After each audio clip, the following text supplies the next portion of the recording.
have some muting rights? Franco's all set. Wonderful. Can you hear me? Yes, we can. Welcome. Okay. Good morning. Very good. Thank you. Good morning, good afternoon to everybody. JC is arriving. Wonderful. And who are we missing from the advisory committee? Nat. Okay. He should be joining us. He emailed last night. And is that the only one missing so far? I think that's all we have left. Wonderful. So I'm going to start the tech instructions, buy us a little bit of time, and hopefully Nat can join us by the time we take roll call vote. So welcome everybody to our Carpet Stewardship Advisory Committee meeting. I'm Joanne Brash. I'll be acting chair for today's meeting. Our instructions are the same as last time as we switched to Zoom. If you're using a PC or a smartphone, members of the public do not have the ability to unmute themselves. So when it is time for public comment, you can raise your hand or you can chat us and we will know when to unmute you on our end. The advisory committee members are made co-hosts, so you have access to mute and unmute yourself as your free will. We only ask that you do not click the record button. We are recording, and in past meetings, we've had advisory committee members stop the recording. So again, recording in progress. I'm turning that on right now. The meeting is in progress, or the recording is. So again, committee members, you have access to mute and unmute yourself, but please do not click the record button. For those who are joining us from a telephone, if you would like to raise your hand and contribute to the conversation as a member of the public, please push *9 and our end, we will see your hand being raised. The same *9 will actually lower your hand as well. At that point, if anyone has any other questions, we really encourage you to use the chat feature. We're all going to be monitoring the chat. We have Gail, Mark, and I. We have a special meeting, and we are really prepared for today's meeting to give you all the tech that we need to get through the agenda items. Joanne, one thing, I'm going to change how I'm doing the recording. So let me, everybody's going to see something pop up. I'm going to, just give me 1 second. And I would like to correct myself, it's *9. Recording stopped. Not start. Recording in progress. And Mark, I see Steve Belong is in the waiting room and he's a committee member. Okay, I'll let him in. If anyone has any tech issues or tech questions at any point, you can use the chat feature. You can also email Mark directly, support@westhillsweb.com. I can put that in the chat for everyone, just in case anyone has any tech issues. Howard, I see that you say that you are muted, and it should be, since you're a co-host, you should have control to unmute yourself. And neither does Wes. Okay, Mark, if you could please. Both do. I'll tend to that right now. Okay, thank you. I'm going to share my screen, and what I have today on my screen are all the documents that we're going to review today. Wes, can you test your unmuting, please? Okay, I'm good. Wonderful. And let me see, who else needed unmuting? Howard. Howard. There we go. Wonderful. Howard, please test. And can everyone see my screen right now? Yes. Yes. Wonderful. Yes. All right, so we're going to start the meeting with public comments. So we're going to call to order. It's 9:06. Before we do our roll call vote, we're going to open the floor to any public comments. Does anyone in the room, either committee members or members of the public, have any comments or any issues they want to bring up on topics that are not on the agenda? To do so, you can raise your hand. If you're an advisory committee member, I ask that you use the chat function to let us know if you are looking to discuss. Do we see anything? All right, we have Howard. Go ahead, you can unmute yourself. Thank you. Sure, thank you. So not on the agenda. Something that happened at the last meeting is we came up with individual list of questions that we dealt with in our letter to CARE. But I don't think as a practice we should do that in the future. I think that if the advisory committee is going to send something out from the advisory committee, it needs to be discussed and voted on by the advisory committee in these settings with a quorum, and that individual thoughts should not be sent out from the advisory committee. Just like if someone from the advisory committee speaks at a public meeting to Cal Recycle, we're not speaking from the committee unless we're empowered to do so with only finite speech. We're speaking as individuals. So I think that that should hold true when we send something off to CARE, something written, anything. It's coming from us as individuals, not from the committee. Thank you. I appreciate that, Howard, and we heard your comments, and the way we're going to do it this meeting is we are still going to create a list like before when we had the list of comments. We're also going to create a list of clarifying questions. We're just going to vote on that list as a whole before the end of the meeting. I felt like making that list was a really better way to kind of cover more ground, and especially because we're not going to get as much clarifying feedback from CARE. But we hear you, and we definitely want to make sure that things are representative of the group. So we do still want to make a list of clarifying questions. Maybe they're more simple, maybe they're not demands, like a singular motion, but we will be voting on the list. Does that help you? Thank you. Yes, thank you.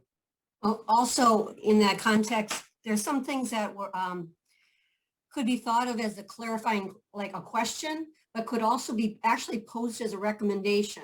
Maybe there was something on the page that isn't all that clear, and so we could actually frame it as a recommendation that on page such and such, when it comes to this topic, that we recommend that that CARE relook at this section and make it clear for these types of things. And so if we could frame it with a recommendation, I think it's a little easier on keeping it cleaner when it comes to our recommendations and that everybody's voting on it. I agree. And what Gail's saying is I think in the past we've relied a lot on questions and asking CARE to clarify, and it sounds like moving forward we should really be framing things as comments, recommendations, but there should still be questions. So we'll find the best way to balance that. Thank you. I see Heidi Sanborn. Mark, if you could please unmute Heidi Sanborn from the National Stewardship Action Council. Let me go find her. And anyone else who would like to make any other comments, go ahead, either raise your hand or put it in the chat and we can call on you next.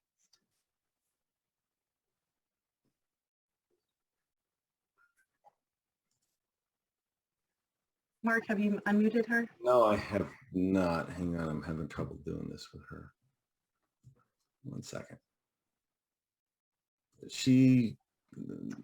I just clicked the ask to unmute. Yeah. Can you hear me now? Yes. Okay, very good. It was on Thank her. you, I Chair. didn't see it on mute, so. Thank you, Chair. I just wanted to make a statement about the response that CARE gave to the advisory committee's comments. As you know, I'm Heidi Sanborn, the National Stewardship Action Council. We were the ones who ran and passed the legislation, the last two carpet cleanup bills. And one of the most important issues we had in the last bill, which was the implementation of a modulated fee. So I was pleased to see the discussion and the advisory committee's recommendation that CARE act as quickly as allowed to implement that differentiator so that we can actually send accurate market signals to the public on what is the most environmentally preferable carpet for the recycling system. And I wanted to state publicly and on the record that CARE's response is really disappointing. So it says that CARE is required by law to examine and implement differential assessments, quote, when justified. It's not when justified. The justifying is the law that says you have to do it. And then to actually propose a change of 2 cents differential when we know that that is not enough to change consumer behavior or even be noticeable is very disappointing. We are going to do what we can to prove what a differential is that would work and bring that to the committee and provide comments. But to say, it's just to me, an unfortunate, in a series of responses from CARE that are non-responsive to California stakeholders, to me, this really is the icing on the cake and extremely disappointing. So with that, thank you for the time. Thank you, Heidi. And as a reminder to all the people in the meeting, June 30th, CARE submitted their final differentials assessments approach to CalRecycle, as well with a couple other documents that were required by Chapter 0 report. Those have been accepted by CalRecycle and will be heard, I believe, September. I think they take 60 days. Let's see, I believe Heidi had her hand raised. Maybe you want to speak? No, okay. So the final decision from CalRecycle will be made probably by September, and it'll be heard at the public meeting. So again, thank you so much for those comments, and we appreciate the feedback. And there will be other opportunities in September where we can hopefully discuss again as a group. Joanne, how about the one that we didn't get to when it comes to the discard formula? So the discards formula has already been submitted to CalRecycle. The public comment period has closed. So our next opportunity to really submit comments on that would be, I don't know. I think it's already submitted. So at the public hearing, when they make the decision and when the RFA is released, they usually will take public comments at that time. So I'm not sure if that's September or October. Okay, thank you. Are there any other public comments or any other comments of topics that are not on the agenda? Thank you, everyone. So we're going to go to a roll call and see if we have a quorum now. Gail, could you please lead that? Okay. Doug Williams? Here. Eric? Here. Franco? Here. Gail here. Howard? Here. Jen? Here. Hudson? Joanne? Joanne? Here, Okay. thank you. Joe, I believe he's not here. Nat? Here. Rachel? Here. Steve Blanc?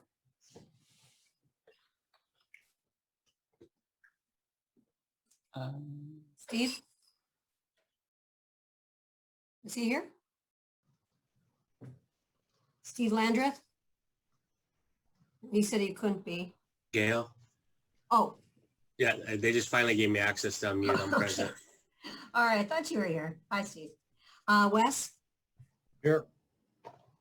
and Suna. Here. All right. We have a quorum. Thanks. My cat just brought a dead rat right next to me. That was, thank you. That was really gross. Not what I was expecting so we just did roll call. Thank you. So what I wanted to do next, we have a new member, and I wanted to introduce Suna from the Product Stewardship Institute. And I wanted to give her the opportunity to give a little self-introduction and introduce her organization and her role with Carpet. Thank you. Thanks, Joanne. My name is Suna Bayrakal. I'm a Director of Policy and Programs at the Product Stewardship Institute. We are a national nonprofit that works to advance product stewardship across the U.S., and we are a member-based organization with 47 state environmental agencies and hundreds of local governments as our members. We also have partners who are non-US governments, mostly from Canada, and also non-profit organizations and corporations as partners as well. And in my role at PSI, I work on a range of product areas, including carpet, but also mattresses, batteries, mercury products, thermostats and lamps, as well as household hazardous waste and pesticides. So thank you for the opportunity, and I look forward to participating and contributing. Thanks. Thank you, Suna, and welcome. Great to have some product stewardship and APR expertise on the committee. And just to give you a quick rundown, the way we try to run it through Robert's Rules of Order, we have motions and all that, but there are opportunities if you have questions, even though CARE isn't available to answer them live, we can try to answer them as a committee. We have so many different stakeholders and people represented that I'm sure a lot of people in the committee can help answer questions. And if you do have clarifying questions, again, we'll still have an opportunity to make sure everyone gets the information that they would like. So welcome. And does anyone else want to send a welcome message to Suna from the advisory committee? Well, I guess everybody, I mean, she's very welcome. Welcome. Look forward to working with you. Welcome. Thank you all. Welcome, Tina. Great. Next agenda item is to review the draft minutes. Let me pull them up.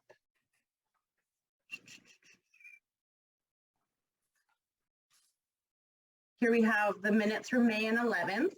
Gail sent these out, and so everyone should have had an opportunity to review them and send any suggested changes. Does anybody have any suggested changes or a motion to pass? Rachel had sent me a clarifying note when it comes to, Rachel, do you want to expand on the mistake that I had made when it comes to you're moving on from being chair? Sure, Gail, thank you. I did resign as the chair on May 18th, but I did conduct the 11th and 12th meeting. So we just need to clarify that because it says it's confusing. It says that Joanne took the position as chair and conducted the May 11th and 12th meeting. Okay, Yeah, thank you for that. I'll make that change. Thank you.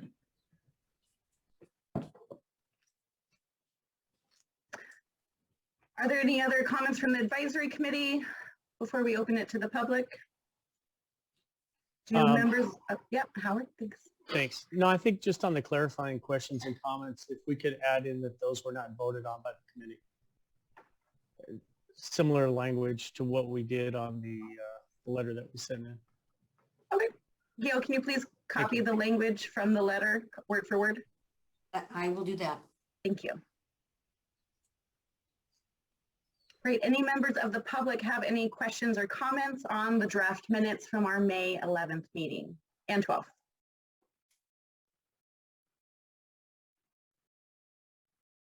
I see no hands raised. Thank you. Is there a motion? So moved. Moved by Eric, I'll second. second by Wes. All of those in favor? Unmute and say aye. Aye. Aye. Aye. Wonderful. The minutes are approved Changes, with these changes. with these changes. Thank you. And Gail, please, we'll send the final version out to everyone after this meeting. Absolutely. Thank you. Great. So we've done introductions, we've done the minutes, and now we're going to go into the meat of the meeting, which is the annual report from 2020. And I wanted to do the approach, how we did it back when we were reviewing the plan in 2018, where we went around the group, everyone gave their top 4 topics, and then we went from priorities, and we had a list of topics. If we go chapter by chapter, page by page, it's just we're not gonna get through it. And we want to keep things a little more high level. At the end of the day, this is a draft, so you know, making micromanaging little edits isn't always the best approach, But if we do have a list of, suggested edits or clarifications, again, we can make batch motions. So I think that's a good way to kind of get things moving. But again, what I want to do is go around each of the committee members, give me your top 4 topics. So keep it to 1 to 2 words. Is it differentials? Is it, which is not in the annual report, but is it reuse? Is it collections? And that way, the most commented topic will go through first. So we'll go through a priority list as we go through.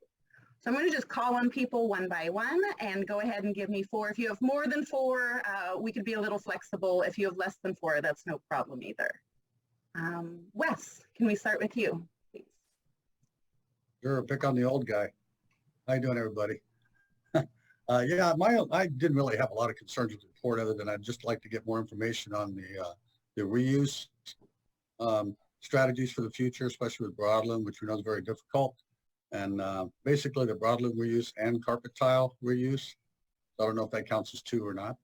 On another note, I do appreciate the COVID action plan that CARE put into place to assist most of us in the industry to get us through a tumultuous year, an interesting year.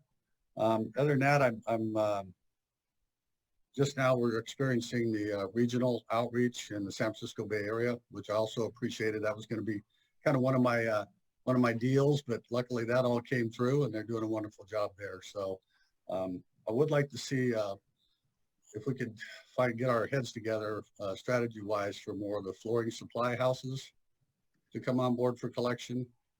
Naturally, you can see I have a theme here. Most of this has to deal with collections, which is what we do. So that's pretty much all I have. A lot of the the subsidies and some of the other strategies I think fell into place fairly well.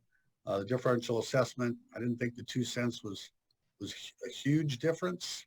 But I know let's that's try to keep our at. comments to the annual report just so we can get through this. But I appreciate so that. Thank good. you. So that's good. That's good for now. Wonderful. Great. Great list. Yeah. Let's do, and I'm just going off what's on my screen. Steve Belong.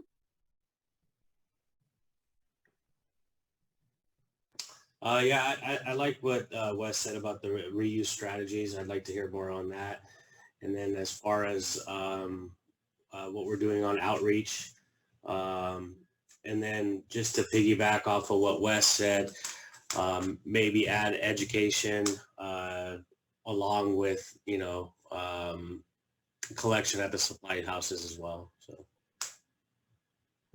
Are you saying education as a subset of collections or education just as a broad category? Just as broad. Okay, wonderful. Thank you. Jen Jackson. Hi. I'm interested in hearing more about outreach specifically to DIYers.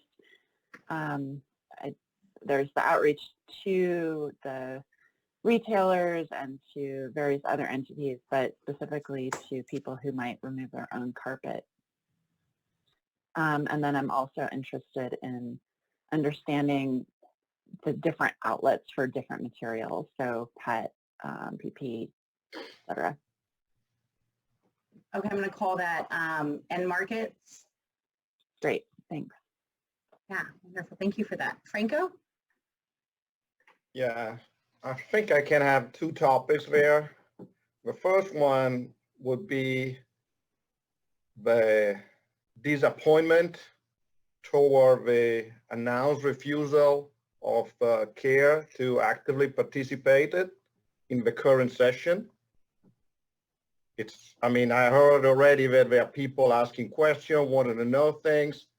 So if nobody answered from CARE, I don't know, the question will be put in writing and then we're going to wait for another month to read the answer.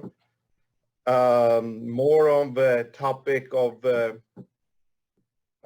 report itself, I would like to talk about the program performance metrics and the financial sustainability of the plan.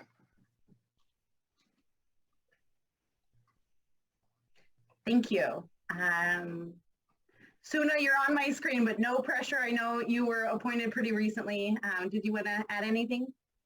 topic? I did have, thank you for that. I just found out on Monday, so I haven't had a ton of time to carve out, and the annual report is pretty lengthy. But I will have a couple of comments about education and collections as well, so I can chime in a little bit there.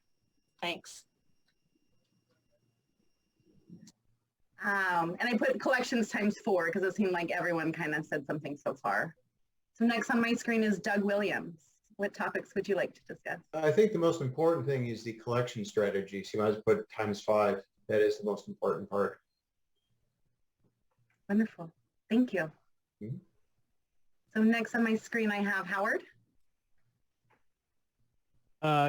Good morning. Actually, I really like the way that they changed the way that the budgets looked as far as what it was based on, how many actual pounds it was budgeted for. So kudos to CARE for adding that in. I know that's something that we talked about in the past. Actually, not really something to talk about other than some of the numbers didn't seem to align. So it would be that on the budget side on those charts. So just taking a look at some of that. So. Thank you. And was there anything else you wanted to double or vote on that's already on the list? No, you've got enough on there. All right. Thank you. Next, I have Nat. Okay, hi. My concerns to discuss today are convenient collection public drop-offs and increasing the weight of PCC material that's recycled.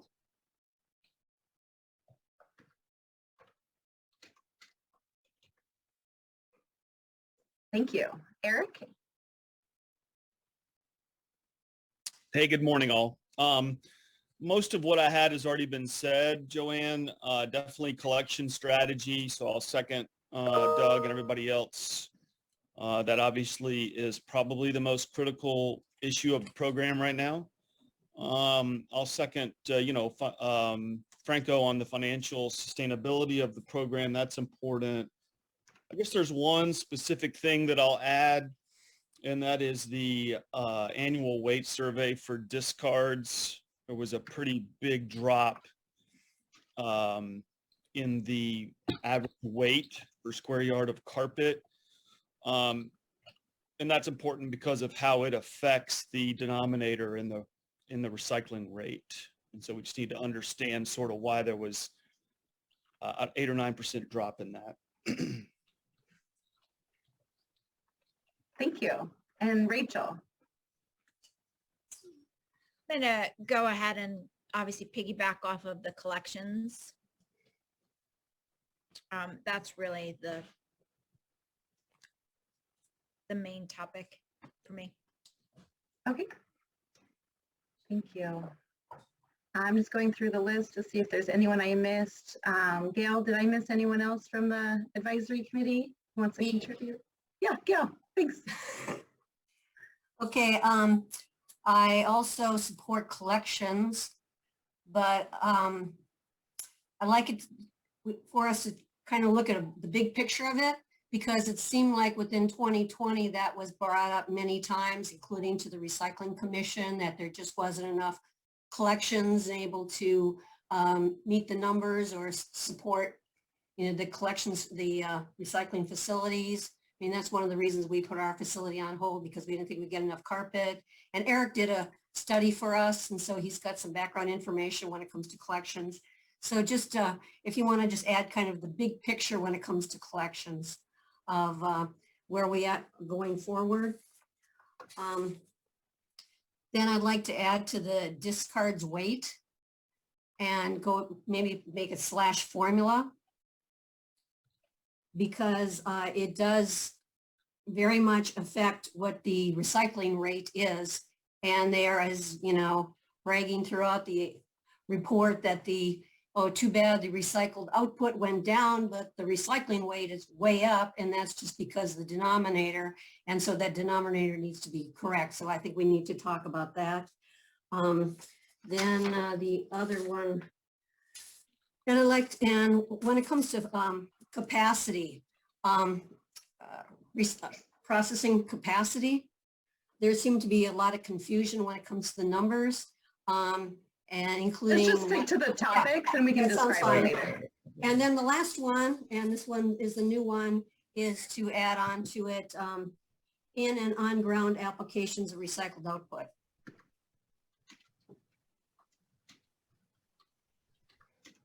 Thank And that's you. it. And did I miss anyone else other than myself?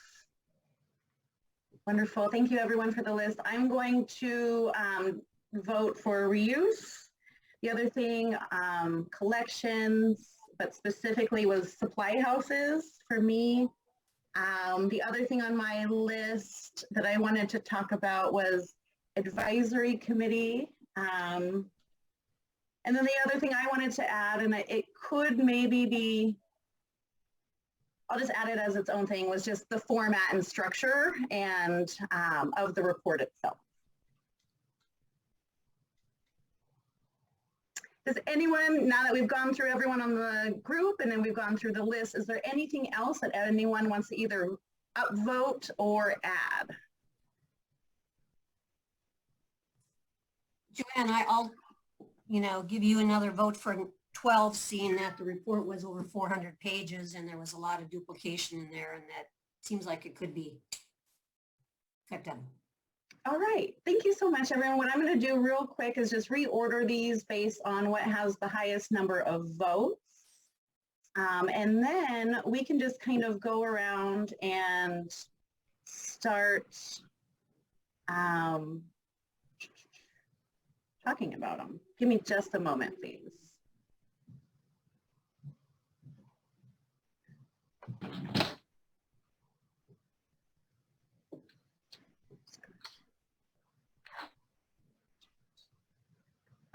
Are you okay, Franco, if I add budget under financial sustainability as a subset topic? Yeah, of course. All I mean, right. some of those topics are kind of, overlapping in somewhat. Yeah, and Nat, when you said weight of PCC, is that also the same thing as this discards and weight formula, or is that separate? It was not me. It's- I think it's Eric, right? I think No, Nate, it's Nat. referring to. Yes, it's twofold. One is the formula, like you said, and the other one is in relationship to their response to our last recommendations. Okay. So I'm going to put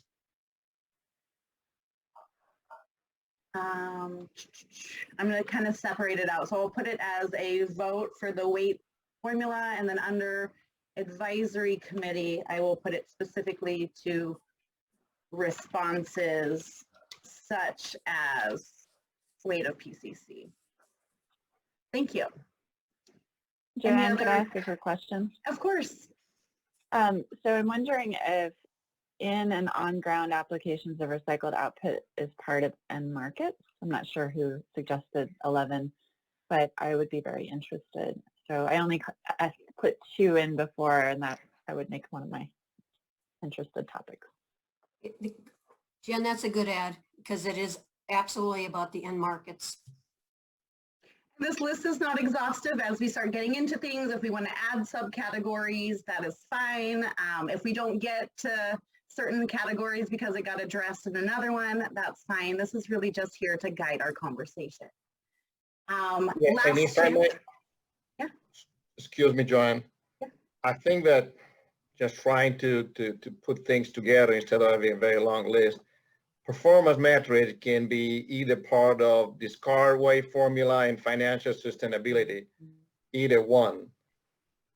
So it can be put it together. I don't think it had to be a separate.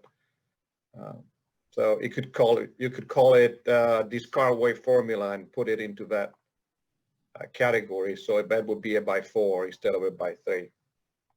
Okay, I appreciate that. Put a little space between each of these so we can start entering our motions. All right, so clearly the most important topic is the collections. And I like that we do have it separated into subcategories, but I am gonna rearrange these subcategories based on what got the most votes? Wonderful. So first things up, we're going to talk about public collections drop-offs. I believe Joanne? now. Yeah. One question just when it comes to process. In the past, we've always, there's some things that as we're talking about things, that there's smaller items that kind of knocked out, come out, that we've always had like one kind of catch-all category that we voted on together versus ones that we make major motions. So you might want to keep those opportunities in mind. What if we do like general edits and then clarifying questions? Wow, my caps lock is on. I hate it when that happens.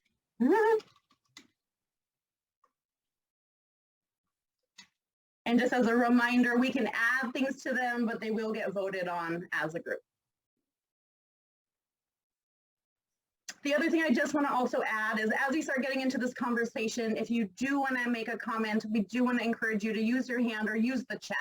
So I can see on my chat screen, if you put just a period or next or me next, I have a comment, we'll just go by order. If you just kind of call out, it's a little harder to manage the group at that point. So please use the chat and use your raised hands. We have Gail and Mark helping me to monitor. All right, I'm just going to open the floor. Who has comments or a proposed motion on public drop-off?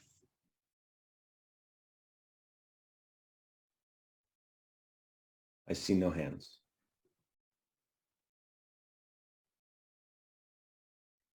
I don't see hand raising feature where it was in the past. Mark, is that? It's under reactions on the, let's see here, hang on a second. Yeah, it's under reactions. Actually, yeah, there's a raise hand button right there at the bottom of reactions. Thank you. So the report does mention that there were fewer public drop-offs or very little drop-offs, convenient collection drop-offs established during this previous year because of the pandemic. And I'm trying to wonder if that is something that, I mean, can be described a little bit more, like why would the pandemic, for example, restrict any agreements to have a public drop-off? It didn't make sense to me.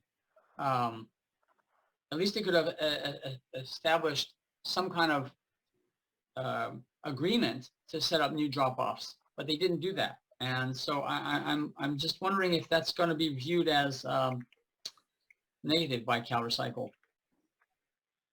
I'm sorry, Nat, Lester, I'm sorry, I can't remember what page out of 493 it was on, but I believe they added 10 new drop-off sites in 2020. And I think they lost just a couple because of COVID or lack of volume or, you know, way out in the boonsticks. So I can try to find it, but I know there was I think page 40 addressed the drop-off sites. And yes, page 44. I actually did see that too, Wes, and I actually marked the page number. So on page 109, said they added 20 new drop-off sites in 2019 and 10 in 2020. So right, and they actually increased the collections from drop-off sites overall for that. So yes, they did. Yeah. So I just wanted to give you some clarification on that, Nat, that I think they did actually move forward on that, not backwards. Well, if you look at other years on page 44, they had done a lot more in the previous years. And I'm wondering why, because of the need to increase the amount in order to get to the 20% or 24% threshold for recycle, they needed to increase the amount of collections, and they didn't really do much this past year. And I'm trying to understand why it wasn't done when, that's what I'm trying to understand, when previous years had done more.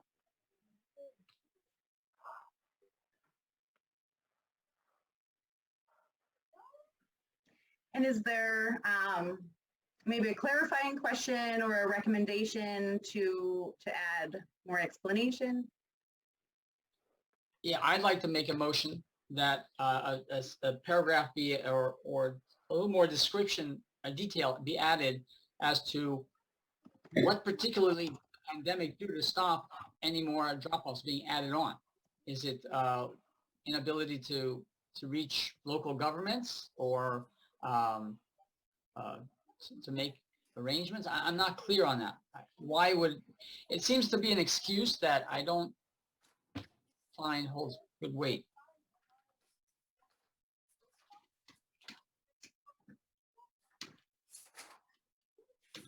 This is Jen on the same topic. I just have personal experience of having tried to get rid of carpet properly. And one of the drop-off sites that actually two that I had approached said they were no longer accepting, even though they're on this list, they're on CARES list. And so I'm curious, or if maybe we could make some kind of recommendation that CARE does some kind of vetting process every so often to make sure that what is on their list is true and what is on their website is also true. I guess what I'm saying is I don't necessarily believe these numbers if they haven't been confirmed on a regular basis. Yeah, Jen, this is Wes again. The two sites, were they in the South San Francisco area? No, Placer County. Oh, Placer County?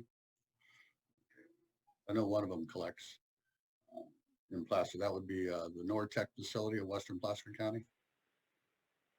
This is a Truckee facility, TTSD.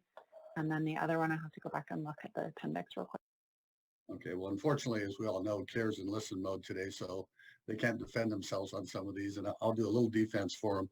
You know, being a collector, and I'm sure some of the other collectors, you know, may or may not want to vouch for, you know, the progress they have done with drop-off sites. And, you know, one of the reasons, I believe it's 83 total or whatever it is now, and is, you know, after a while, you've ticked off some of the major players in certain, you know, high population areas, even in the rural counties, to where, you know, they've exhausted in some degree, you know, the opportunities for them to get newer sites. And there's been some cases where they've set up sites almost right next to each other, but they're both doing okay still. So again, I'm just going to agree to disagree on the drop-off side. I think CARE personally has done a really good job. I'll just leave it at that. Okay, if I can add to that, Jen, I do support you from the perspective that there is a list. There was the convenient collection study that we looked at, of which there was an entire list of all of the public drop-off sites or the folks in California who are collecting carpet. And we did our own research. I had my staff go ahead and start calling around, and there were some that basically told us, no, yeah, we may be on that list, but we don't take carpet. So I think part of what Jen is just simply asking for is, you know, are we once a year or once every 6 months, is CARE going ahead and verifying that all of these organizations either A, still in business, B, still collecting, what are they charging? Are they following through on the promises that they made to CARE? So I don't think that it's a bad idea, you know, to check in with the folks that are doing the collections. Yeah, and having set up many of these kinds of programs in the city of San Francisco, I can tell you that organizations that say yes come and go all the time. And so there needs to be this consistent checking. We have a program that collects pharmaceuticals from the public, actually pharmaceutical manufacturers funded, but we go and confirm that all the locations actually exist, and many times they don't. So there needs to be, I don't know if annually in this annual report there's a process that they are confirming, but I can tell you that 2 of the locations that are supposedly on CARE's list do not actually accept carpet. And so I would really like to know, and so maybe we can make a recommendation that CARE states in this annual report how frequently it's reconfirming sites in each of the counties. So Jen, I wrote, what is done to verify participation? Is what is done too broad? Would you like just frequency? I'd love to hear what's done. If it's a phone call, I think that probably would be the best rather than sending out some random email. Okay, and just as a reminder, if everyone can just shoot, even if you just put a period or like a star in the chat, it's easier for us to get everyone to methodically speak that way. Great. I believe Eric had a comment next. No, I do not. Oh, I heard someone unmute, sorry. Howard, thank you. Sure. So just a question to Jen is one, have you tried contacting a local flooring retailer to see if they would accept the carpet from your garage? I believe you told us at the last meeting. And two, I just want to remind people that during the pandemic, there were many people who had passed away in their homes. And carpet layers that I know of wouldn't touch that carpet when people had wanted to change it out, considering it to be more of a hazardous or toxic issue, because they didn't want to deal with the COVID that might be in the carpet. So there was a lot of concern by installers that I know of who refused to touch carpet if they thought someone had passed away in the home, and that's why they were changing it. Thank you. Jen? I had not, just to answer your question, Howard, I did not ask a retailer if they would accept my carpet. It didn't even occur to me that a place that I didn't buy it from. So that may actually also be some education and outreach that CARE could do to facilities that maybe aren't accepting things anymore, but could provide information about other locations where people could bring it. Thank you. Gail, did you have a suggested edit? Yeah, just to add the frequency that Jen mentioned. How would you like that? It's done to verify, and frequency of verification. Wonderful. Are there any other committee members who have any suggested edits on the proposed motion? I have a question to the collectors, or just in general.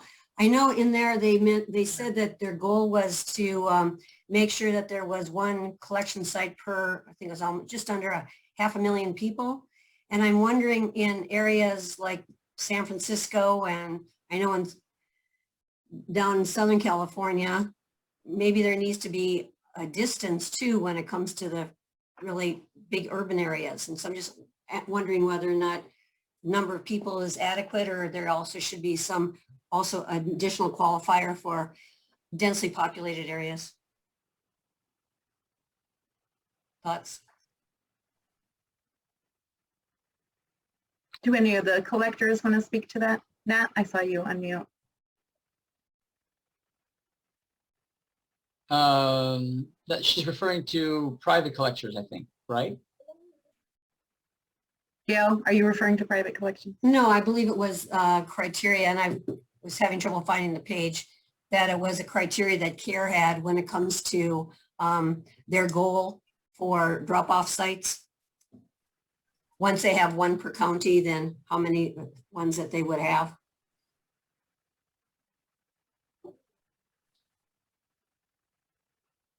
I believe that's a CalRecycle set goal. Well, I know the one is the goal, but then CARE said on top of that, that they also have a goal that in a certain area, like LA County, that they'd also have at least one per 500,000 people. And so I'm just interested in them considering in densely populated areas that additional drop-off sites would be provided, because that consider the time it takes to get to a various drop-off site.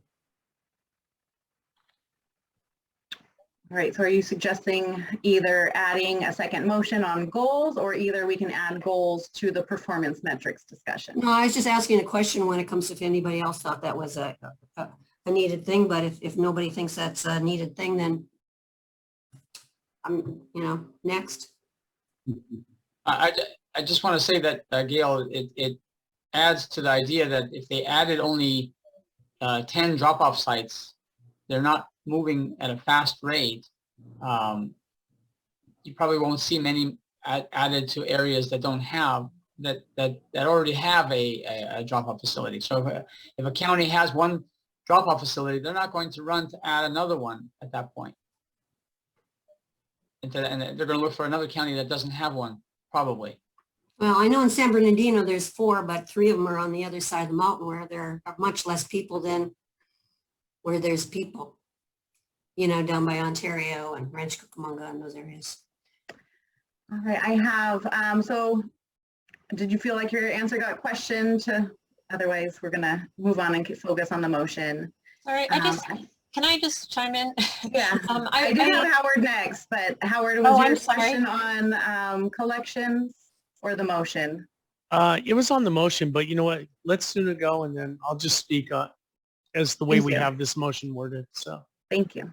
Okay, I just wanted responding to Gail's suggestion, and I haven't had a chance to read the convenient collection study, but I didn't know if there's anything that could be tied in from that in terms of, you know, distance to a site, driving distance in high urban areas. I don't, I just wanted to raise that as a possibility. Like I said, I haven't read it, so I don't know. Thank you. Thank you. I think distance is important. Howard, next. So I think these two subject matters that are in motion number one should be split up, and it should become two motions. Because I think discussing why the growth and drop-off rates were lower this year, and to verify the participation of collection sites and the frequency of the verification are two completely different subject matters. So I would suggest splitting that into two motions. Nat, it's your motion.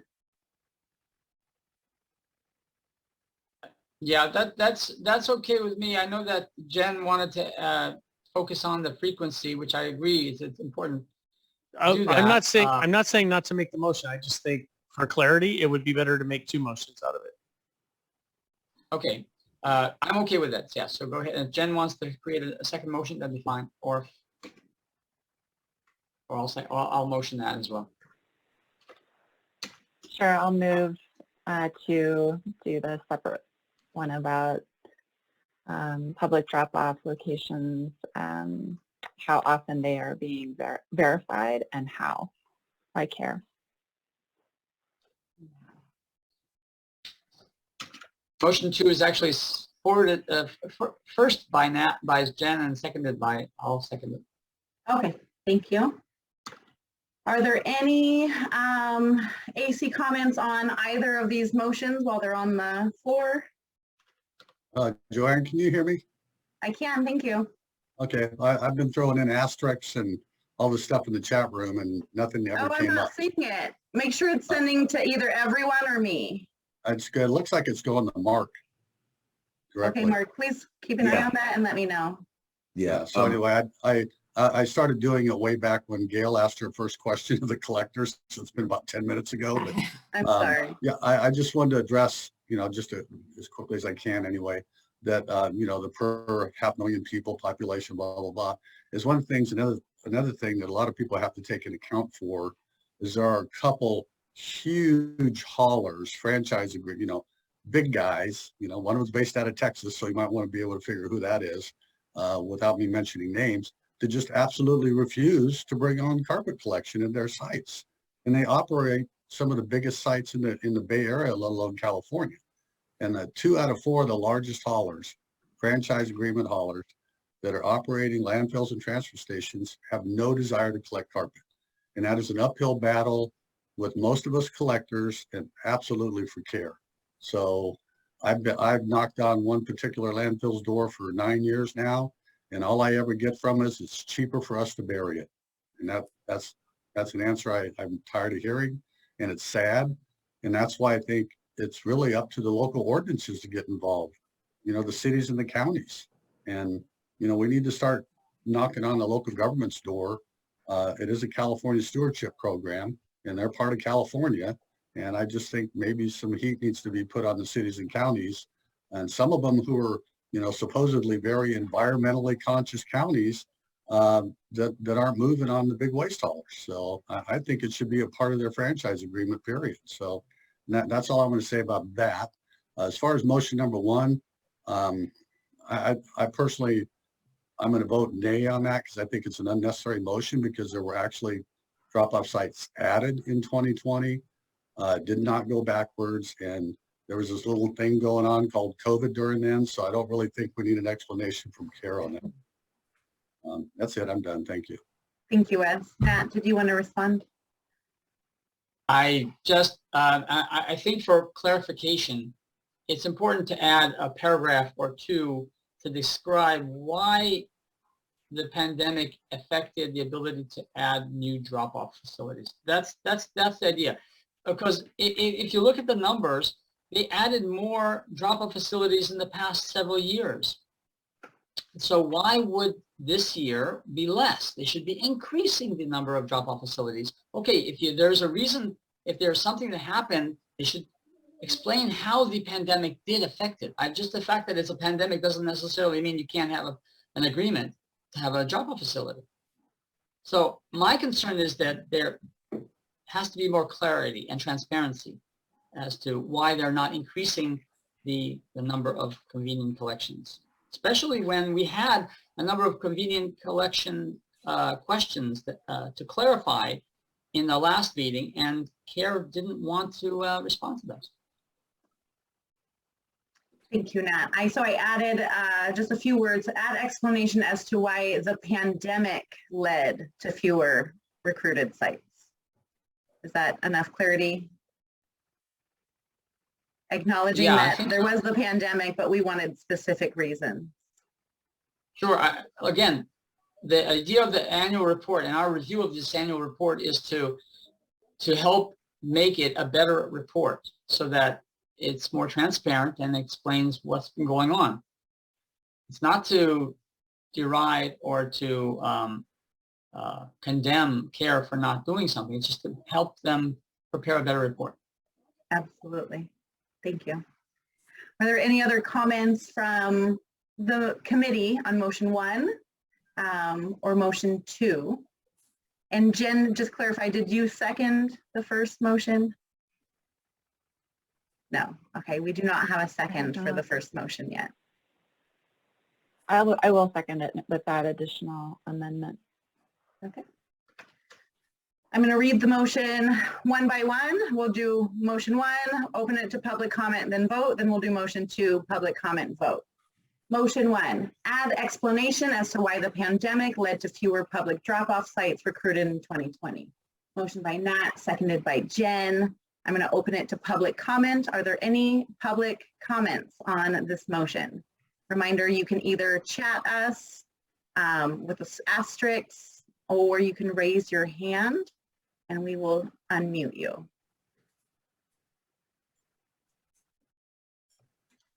Seeing none, I'm going to open it to a roll call vote. Gail, please lead us in that. Doug Williams? No. Eric? Aye. Franco? Aye. Gail, aye. Howard? No. Jen? Jen? Yes. Okay. Nat? Yes. Rachel? Yes. Suna? Yes. Steve? Aye. Wes? No. Okay, I got 1, 2, 3, 4, 5, 6, 7, 8 yeses and 3 noes. It passes. Thank you. Motion 2, what is done to verify participation in collection sites and frequency of verification and how? We've discussed it as an advisory committee. I'm going to open it to public comment. Is there anyone from the public who would like to comment on the proposed motion? Motion by Jen, seconded by Nat. No hands, no comments. Thank you. Seeing none, Gail, will you please lead us in a roll call vote? Okay, I'm going to go the other way. Wes? Yes. Steve? Aye. Suna? Yes. Rachel? Yes. Nat? Yes. Jen? Yes. Howard? I would have liked to have conversation on the wording of this motion beforehand, but we didn't, but I'll vote yes. But I think the wording can't have CARE respond to us in a way that will be as meaningful as it could be. What would you like to do, Joanne? I mean, is it just a clarification or is it just a completely changing No, it? just go ahead. You're already halfway through your roll call and you probably already have a majority for passing it. Howard, how would you like to vote? Sorry, I voted aye. Okay. Aye from me. Franco, Aye. Eric, Yes. Doug, Yes. unanimous. So that's 11. Thank you. And then so we avoid that. I don't want to miss anyone's discussion. Before we go to public comments, definitely just chat or just raise a hand and stop me before, and I will definitely take that into consideration. Are there any other discussion points or suggested motions on the public drop-offs and collection sites under the CARE program? Okay, seeing none. And again, I can see the chat on my screen, so don't hesitate to just chat out. Next discussion topic was the supply houses as private collection sites within the CARE program. Would somebody like to step up and suggest the first discussion point? Well, I guess I'll step up since I was the first one who brought it up. Thank you.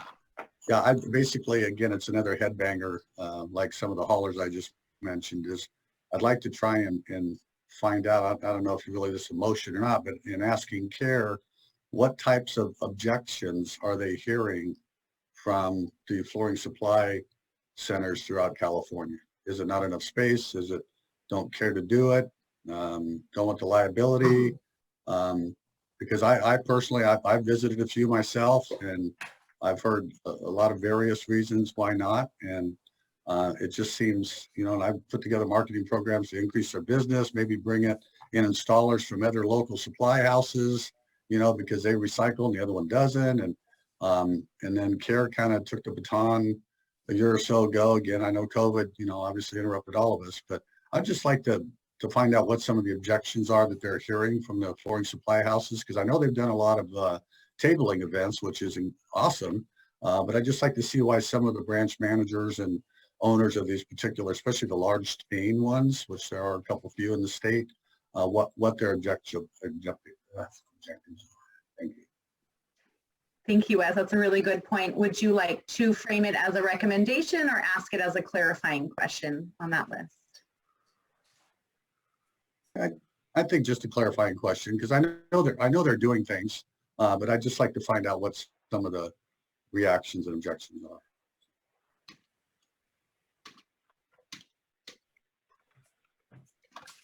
Can I raise my hand? Yes, please. Russ? In the response from CARE to our advisory committee recommendations last in June, Bob said that for the record, Bob Peoples did not ask for clarifying questions. If there are clarifying questions, they should be submitted in writing by the AC.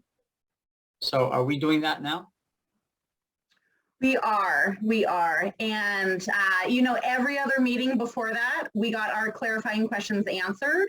And since they're no longer doing verbal answers, we are going to be putting them on the list. But the thing that we're going to do different is that we're going to vote as to approve the list as a whole once we collect it. So that it doesn't come across as, I believe they called it random questions, even though none of us are randomly on here. We just want to make sure that it does represent us as a whole. So we will enter them as we go, and then we'll just vote to approve the list at the end. Do we want to include the clarifying questions from our last meeting that were not responded to? Nat, we're going to be talking about that as an agenda item after we do this discussion. That's an entire different agenda item. That might be a good time to talk about that. Only because Wes brought up a clarifying question, so I figured we'd put it in. Yeah. Well, Thank you for bringing that up. Wes, question. When it comes to your clarification, I mean, it could be a recommendation, just saying that we're recommending that they include in their report, you know, congratulate them first, congratulate for adding supply houses, but what are the could you please expand on what are the limitations or what are the objections of why from other ones that could possibly be overcome? I mean, Wes, would you have a problem with turning that into recommendation? I'm sorry, I was actually in the middle of emailing someone a copy of the draft report, and it's too big a file for me to email it, so I didn't hear your entire question. Oh. I was wondering if this is an opportunity that we could turn into a recommendation, because it looks like we get a better response by having a recommendation. So maybe rather than having it a clarifying question, whether or not it could be something like that we are recommending that in the annual report, they address what was the success, that they were able to place, and what are the objections that they need to overcome, and discuss the whole issue. No, I think that's fair. If you want to put it in that type of recommendation, Gail, go for it. Because they do bring up supply houses, in the report, which is important. But yeah, I'm just, like I said, just interested in hearing the objections. So if you want to make that a recommendation, go for it. Yeah. So Gail, you said expand on what objections CARE heard from supply houses as to why they don't want to participate as a collection site. Is that sufficient? Yeah, that would be, of course, we always say the AC recommends that CARE expand on. Yeah, we can add that. Yeah. Thank you. And motion by Gail, is there a second? Why don't you make that a motion by Wes, because it's his idea. Wes, is that okay with you? Yeah. Yes, that's fine. Second by Gail. I'd like to open it to the advisory committee for comments. Howard, thank you. So I'd like to add in to this, to expand on it, that if they're going through and they're talking to supply houses or anybody else that is hesitant to starting collection, I think if they can come up with this list of reasons why somebody isn't in favor of doing it, which is kind of what we're doing, I think I'd like to add a second part to it, that they come up with a mechanism to supply that information to the collectors in the area so that they can come up with a strategy to try and overcome that objection, to open them up, so that they're working with the collectors in that area, so that if ABC Supply House won't do it because they think the cost is too much, because they got quoted $1,000 a week or something, and we can get a collector who can do it for much less than $1,000 a week, just to throw arbitrary numbers out there, that information should get pooled to any collectors that are willing to work within that geographic area. So Wes, I'll let you work on how you want to add that, but I would love to see that added to your motion, so that information gets shared to you more quickly, so that you or other collectors could go and obtain that business if possible. Howard, I added this half sentence. So I left the first part as is and said, and use that information to recruit other local collection sites who can address those limitations. I don't know if that, or collectors is like, okay. But I think that information needs to go to any collectors that will work in that geographic area, so that they all have the opportunity to go out and bid on that person's business by overcoming their objections. And use that information to recruit other collectors who can address the limitations in that geographic region.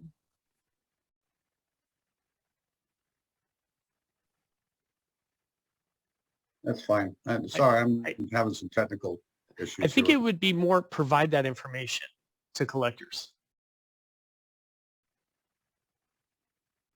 Instead of use that information, you want to provide that information to collectors to try and increase.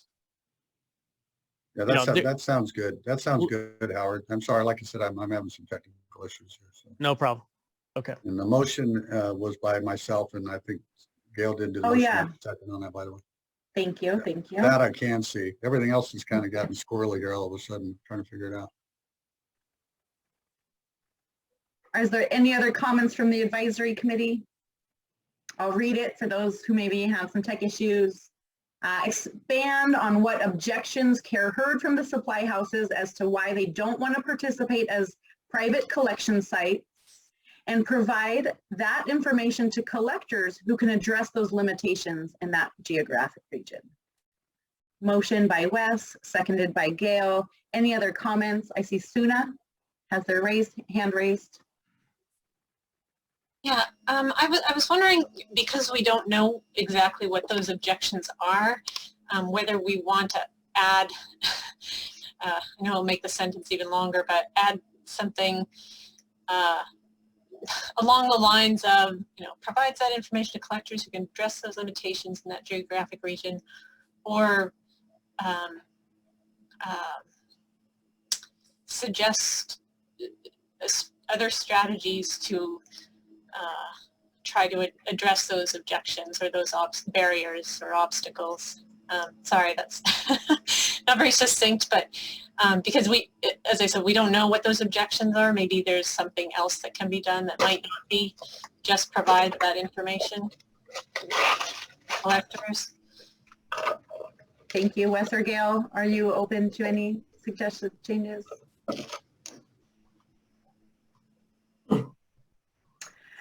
Rachel, if you are, I see you talking into your camera. If you just want to hit either send me a chat or raise your hand, and you should have the ability to self-unmute.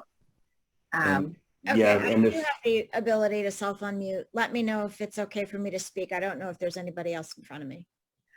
We just posed the question to Gail and Wes if they're open to any amendments that Suna suggested. Okay, well, I wouldn't mind submitting in a comment. I think we're getting pretty granular here. I don't think that we're looking at the overall picture. Okay, so you're opening up a whole can of worms here, and I don't think it's looking at the big picture to the extent of what happens if that supply house is in an area where there's 3 collector sorters, and now you want to go ahead and provide the information to collectors who can address the limitations. And then we get into section 15, and then we get into predatory pricing, and we get into such a bigger issue. I think that we need to just look at the fact that maybe what we need to do is on occasion be updated. CARE does provide updates as far as where are they? What are some of the obstacles that they're hitting?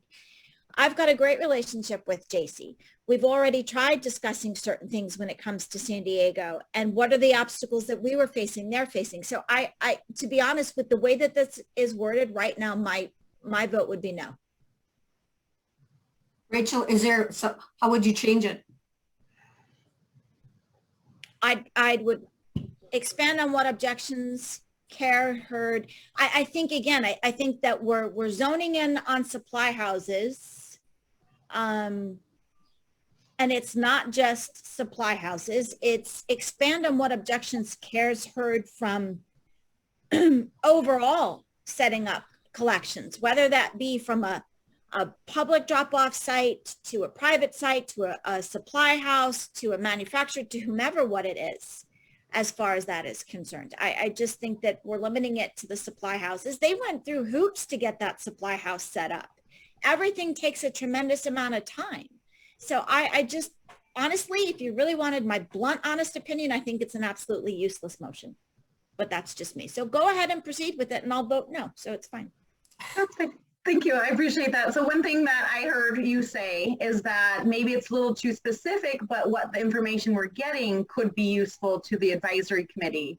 So what if we, what I heard you say is maybe make it a little more broad, not just specific to supply houses, to all collection sites, and maybe not share that information just to collectors, but maybe collectors and the advisory committee, so we can discuss those limitations. Does that kind of get the broad kind of stroke that you're trying to get, but still gets Gail and Wes the information that they want?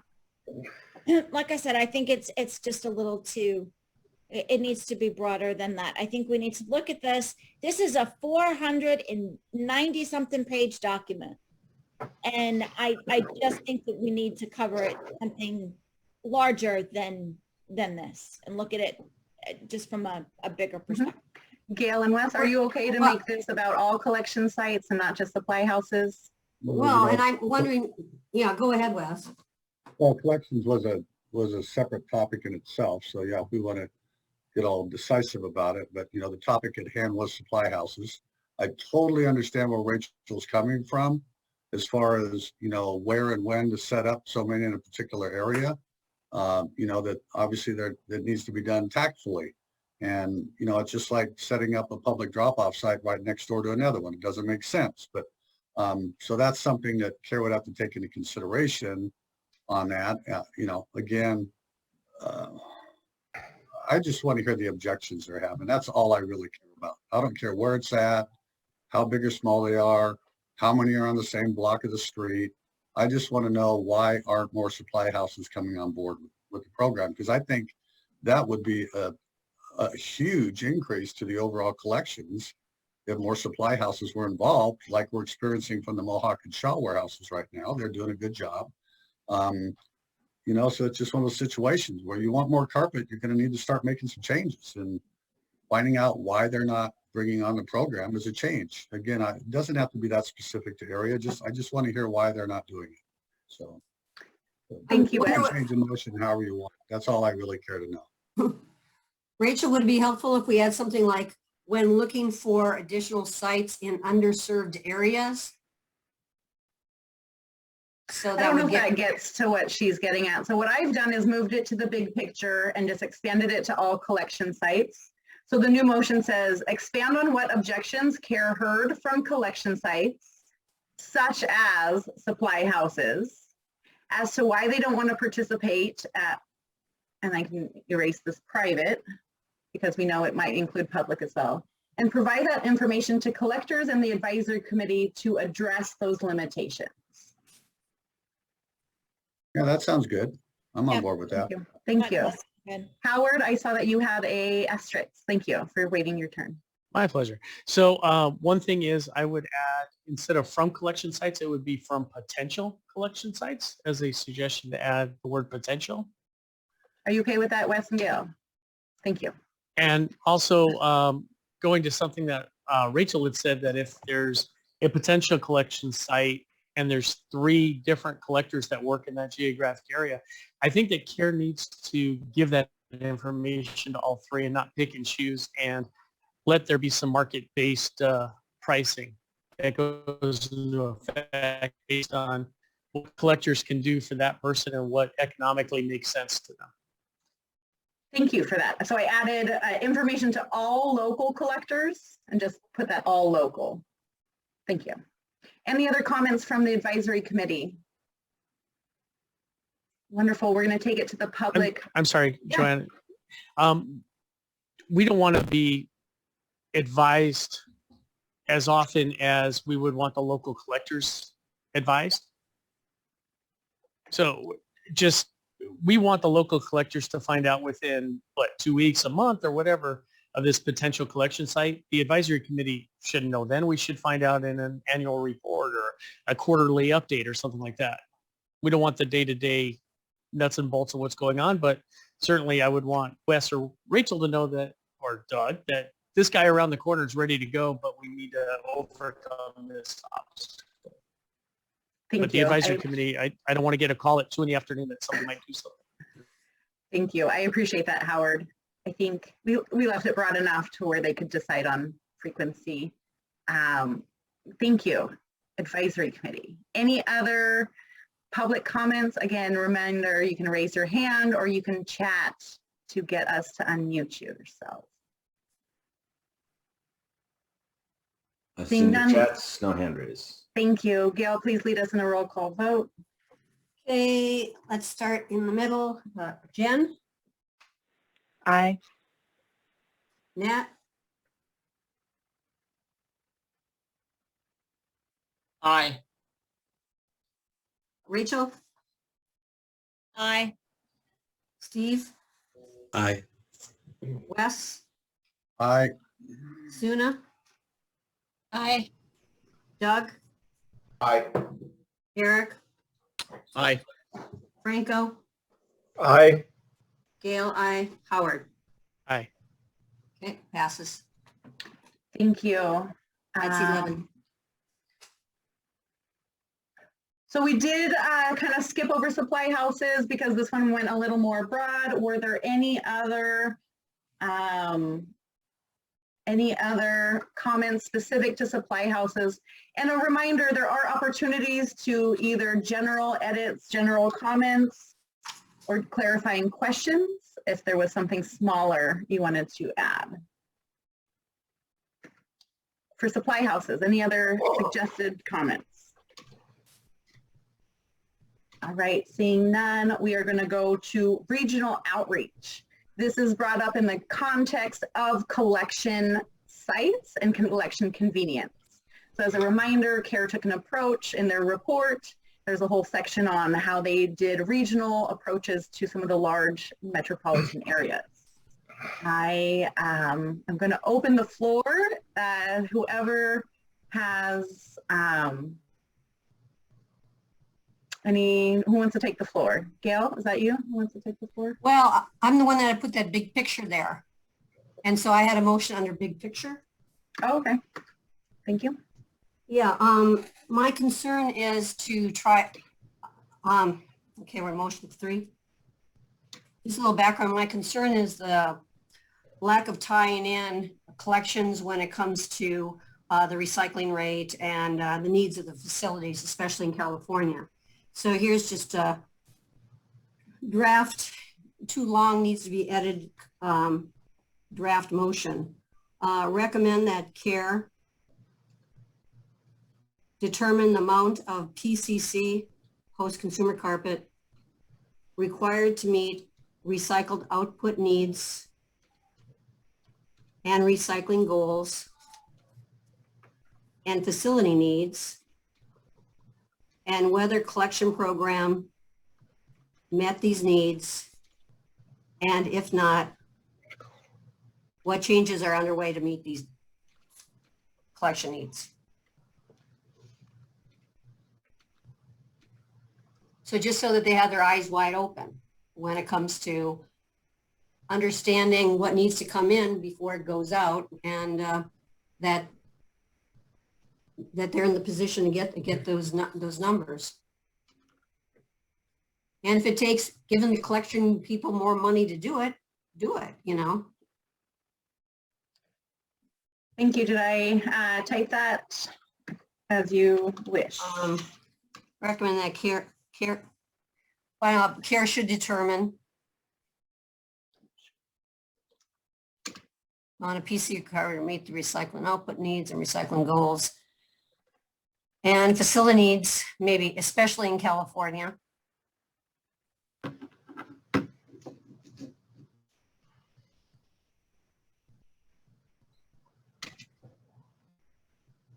Wonderful. Yeah. And I'd be really interested what Franco thought about this, because well, we're going to just open it to people who put their asterisks and raise their hand. Thank you, Gail. Let's go ahead and go to Jen Jackson next, and then we'll go to Franco. Thank you. Great. Thanks. I guess I just don't totally understand the background on this, because I'm somewhat new still. So Gail, for this one, is it that can you explain a little bit more sort of why the amount of PCC, is it from the facility perspective? Like if you're a recycler, this is how much material you're going to need, or the type of material? Well, it could go into the type of material, but it's pretty much, you know, each one of the facilities, they have a capacity and they know how much they could process in a particular year. And that, and CARE is talking to them about their capacity and their needs. And then it seems like there's a separation between collections and processing, and there needs to be more integrated of what are those numbers, and especially when it comes to funding, you know, making sure the California facilities have enough product.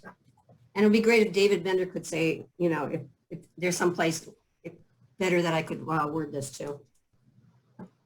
Thank you for that background, Gail. Franco? Well, Gail and everybody, you know, if you read the report, CARE is telling that they're pretty happy with the result. They don't feel particularly concerned because they think that, you know, the recycling rate, which is what they're measured against, is very close to the target. And yes, I mean, it's not as large as the target was supposed to be, and this is due to COVID. And, you know, in 2021, things are getting even better. And so they are 23 point something. So I don't think that CARE is concerned about the capacity which is available. I don't think they see as their target to reach the maximum amount of collection. Once they meet their legal obligation, they believe that that's fine. We don't need to do more. Well, people have invested. We got a facility there, another facility here. That's what you want to determine. I mean, I don't think there is a part of the legal obligation of CARE to look at the available capacity and determine, okay, so we need to collect so much in order to make all this processor happy. It's definitely my concern. I suppose is circular polymer concern, is other processor concern, but it's not what CARES is concerned about. They are saying that, we're very close to reach their goals. So I don't know. It's one of those things, but I don't really know, how to address it. It's just part of a contradiction of the system itself. And what is the mission of CARE? What is their ambition? And what they are legally required to do versus what we or what the general public believes should be the mission to maximize the level of recycling and minimize the level of landfilling. That's what we think it should all be about. But CARE apparently is only concerned about meeting the minimum level. And it's, as I said, as one of my topics, is disappointing that CARE does not even want to participate in this dialogue. I mean, we're having a dialogue between ourselves. There's no contradictory or, counterparts in this dialogue. The member of the advisory committee, who is the representative of CRI, unfortunately could not participate. CARE does not want to participate to the conversation. So, I mean, we're talking to a wall. Well, and there was one part, what goes along with this, they make this very broad statement that, well, if it weren't for, Woodland going up and XT Green getting online, we would have done 24%. Well, prove to me you could get enough carpet to do 24%. If anything's are set up to get that 24% when it comes to the feedstock, because one of the things I had whispered in my ears, like, Gail, you might as well, I don't think if you build this facility, we have enough carpet for you. And so, Let's go back to it's very basics, Gail. It's, what are we here for? I mean, what's the purpose of this program? What is the law being designed for? I don't know if we want to discuss this at this point. I mean, maybe we just need to move on with doing our motions and see what they say, but. Well, I appreciate your both discussion, and I think there's opportunity under processor capacity or under the advisory committee topic to put specific motions to this discussion. Yeah, I do want to focus so. on the discussion that's at hand and open on the floor. I have 3 hands that are raised, and I want to make sure that everyone gets an opportunity to discuss. So the order that I have it is Howard, then Suna, then we'll open it to public comments and allow David Bender to speak. So Howard, please go ahead. And again, focus on, let's keep this discussion on the motion at hand, and if there's anything we can do to improve it. Okay, so on this motion, so many things that went on. So I'm going to try and do, Franco was talking about that CARE's not trying to collect more carpet than what is required to comply with the law. And that is the way I see it, Franco. That's the primary goal, is to first you have to hit that goal, and then you can start growing the program beyond that. But I have heard since I got involved with the advisory committee and before that on our prior committee, that there was a major issue with overcollection, and then this would be sitting in their warehouse. And you're talking about growth of collection, but I also see that in the report for the annual report that the inventories of collected carpet doubled this last year. So I'm not sure that this is valid based on that, because all this carpet wasn't getting processed. So I don't see your issue and Gail's issue with this motion as being such a strong one when inventory levels doubled at collectors. So if inventory levels are doubling, then it's not being able to get pushed through, and you don't want to drop another 100 truckloads of material when they can't process it and they can't move it on. So that's what I wanted to say. So I'm going to vote no on this motion because I don't understand what it is that you're trying to do. You know, maybe for 10 years, 20 years down the line, but not for this year, not for this past year. Thank you, Howard. Suna? So I have 2 points. One is kind of relates to what Howard just mentioned or alluded to, but with respect to the collection, the number of collection sites. So, you know, the motion addresses the recycled output, the recycling goals and facility needs, but, you know, the collection infrastructure probably should be addressed in there as well. And I wanted also to respond to Franco and the idea of this 24% goal. It is a requirement to meet that goal in a law by January 1st, 2020. But the law also says that it's the goal of the state to meet or exceed that rate continually thereafter, and may adjust the recycling rate and program goals no less frequently than every 3 years thereafter. The department shall review and may adjust the recycling rate and program goals. So it's not static at 24% from my read. So thank you. Thank you, Suna. Next I have Nat. Oh, here we go. Hi. Okay, there we go. Can you hear me? Okay.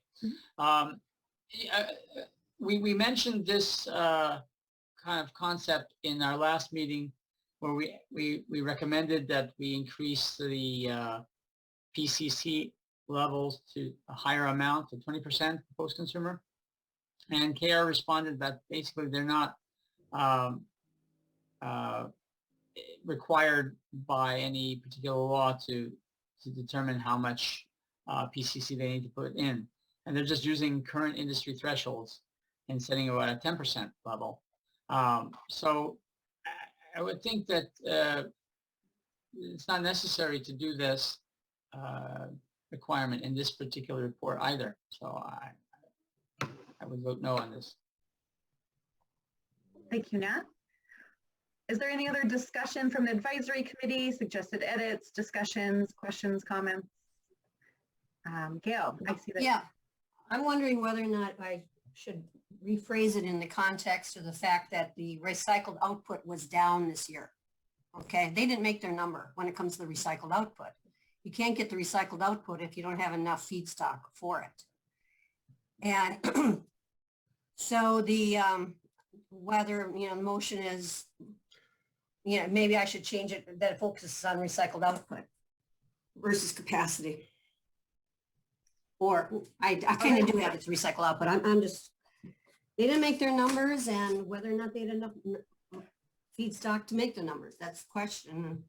That's why I was interested when it comes to what the processors thought.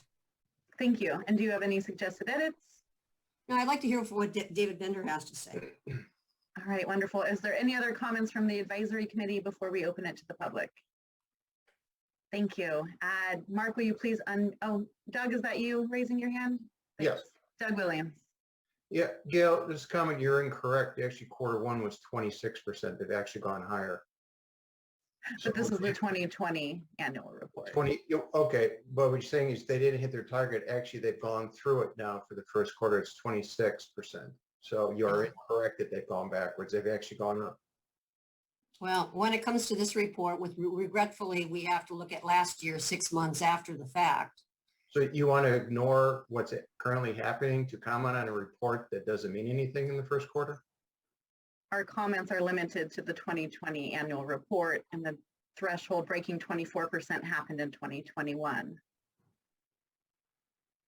Okay, if we're going to act ignorant of it, then that's okay, but you're incorrect. It has gone up. But okay, 2020, it dipped down a little bit. Okay.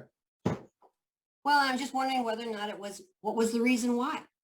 I'm asking, what was the reason why? Was it because they didn't have enough feedstock? There wasn't enough capacity? Was it because of COVID? You know, whether or not, I pretty much just want the idea of the collections and the rest of the process, you know, integrated a little bit more. Well, I think that processors could probably comment on what happened internally, which is confidential, but as Howard pointed out, the inventories went up. So one could surmise that production issues were resolved in the first quarter. So yes, it's one quarter outside the year, but are we really going to be that ignorant and say, no, it's down, why is it down? Doug, it's not an issue of ignorance. It's an issue of what our charge is from CalRecycle in the report that we are reviewing. So I appreciate your input, but we are limited to the task at hand. Okay, so for 2020, it didn't quite hit 24%. Okay, fine. Well, and Doug, do you think there's enough collections that's underway that we're going to be meeting the 24% this year consistently? Okay, am I allowed to comment on the first quarter 2020, which is public information? That's public information, which we sent out. It already is, Gail. It already is. Okay. That's what part of the problem in reviewing an annual report in July is its ancient history. That's the problem with it. It's already been resolved and we've moved forward, but we can always complain to them if we want, but it's already been resolved. But it wasn't in 2020, which is what we are reviewing. So I understand that comment. What I'm saying is Gail keeps being the fact that they didn't hit it. And I could say, I can easily show, yes, it is, but it didn't hit it for 2020. Okay, then production issues are resolved. If you can take it as Howard pointed out, the inventory went up and now that was the problem, production issues. They've been resolved. Now, beyond that, that's confidential inside company information as to exactly what issues were resolved. But it has been resolved already. So, yeah, you're absolutely right. We'll comment on this and we'll say, why didn't it do it? And then probably a response back to the issues were resolved. One thing, Doug, that you're absolutely correct about is that my concern was moving forward, and I was having trouble phrasing it such that it related to the last report. So, you know, I just would think that, anyway. I appreciate your interest back and forth and dialogue. I do want to keep it fair and get everyone to contribute who has raised their hand and put in asterisk. Okay, let's go ahead. So next we have Howard. Thank you. All right, thank you. So I'm thinking rather than this motion, we should change it to asking CARE to expand on the reasons why the recycling output rate of 24% wasn't hit and how COVID tied into not hitting those numbers, so that there could be lessons learned from that going forward, so that when the next pandemic or the next whatever hits, if there's any ways to go around that or work through it better, that might be better. But I think just expanding on if they have data as to why things shut down or whatever, just to be as clear as possible within the report that, you know, quarter two, it dropped way off from what it was in quarter one, and that's because the world stopped. So that maybe you just want a little bit more detail on that. But, you know, COVID impacted everything. And just remember how much stuff you guys didn't want to touch with your bare hands. Imagine a carpet layer going into someone's home and pulling that stuff out. And they didn't want to touch it either. And then to process it, I'm sure some of your processors, your employees didn't like working with the stuff that was coming in from people's homes and offices and everywhere else. So COVID hit it hard, and there'll be growth from here. But you can't ignore what happened in the past. Just need to make sure that it's detailed properly for whatever you can look for in the future. And thank you. Thank you, Howard. Gail, are you interested in either? No, I think that's great because it's second, pretty much would you like a second motion, or would you like to change your motion? I'd like to go and jump onto Howard's motion And 1 second here. If it could be something like, please explain why recycle output did not reach 24%. And if there are issues beyond COVID, are they being resolved going forward?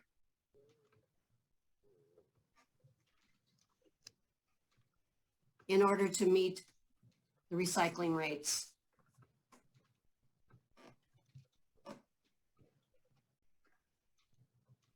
Period. Goals, whatever. And would you like to take your motion off the table, your previous? Yeah, I'll one? pull my motion. Okay, Howard, would you like this to be the originator of this motion?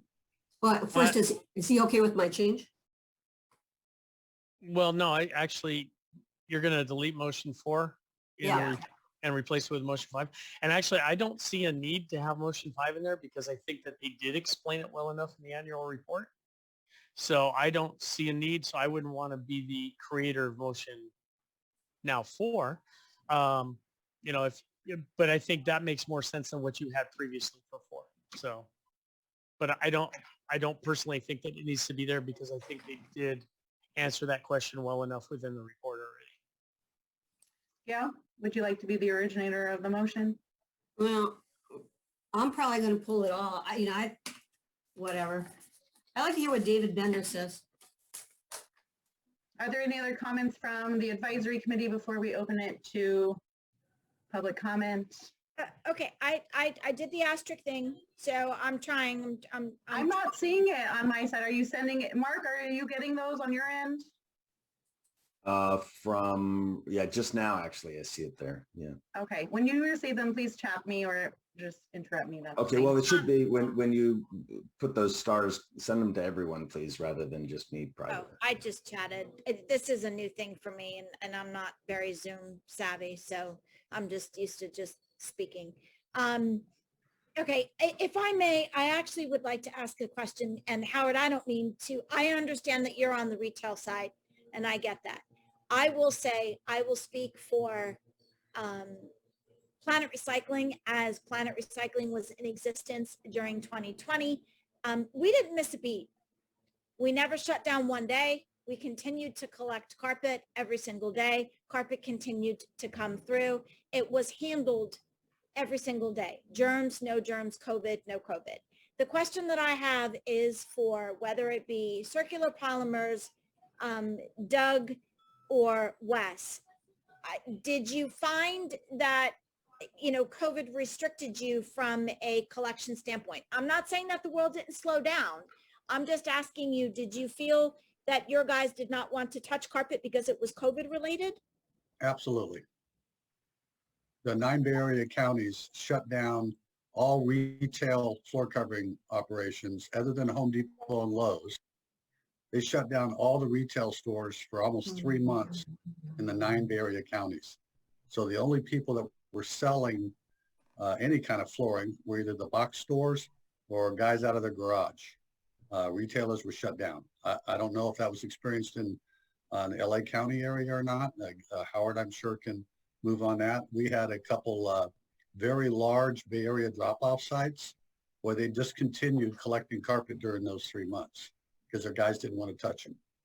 So at least in the Bay Area, which we know is a little bit different than other parts of California, that's what we experienced there. So.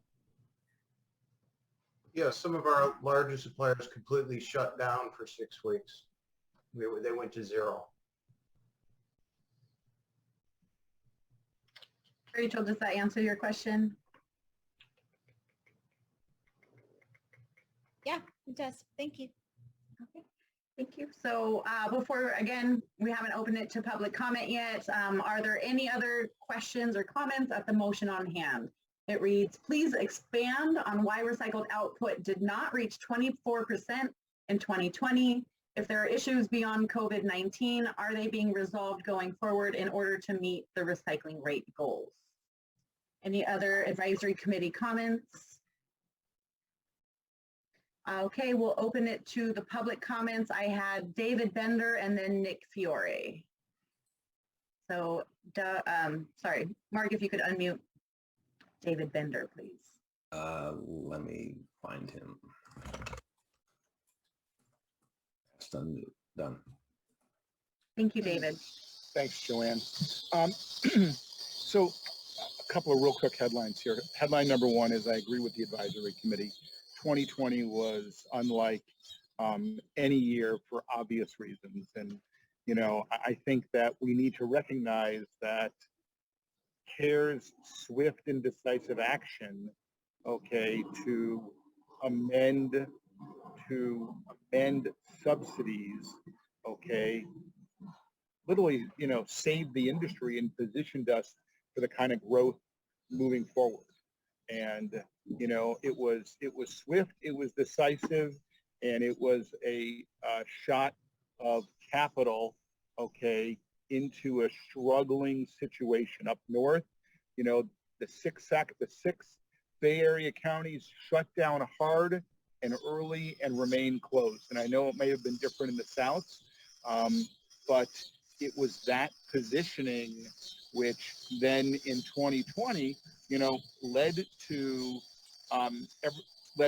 coming out of COVID in a very expedited manner, to the point that Doug made, where CARE achieved 26% in the first quarter of 2021. You know, JC could take the rest of the year off, literally. They have achieved their goal. And it's up to Cal Recycle to set the rate. So, you know, that's a really important point, which is Cal Recycle sets that rate. CARE has achieved it. They have achieved what they should do. But in the absence of a higher rate, and something that Gail had mentioned, you know, we believe that product should be prioritized in state. There is a history of that within California for recycled materials, and in-state processors creating in-state jobs, paying in-state taxes with in-state employees should get the priority.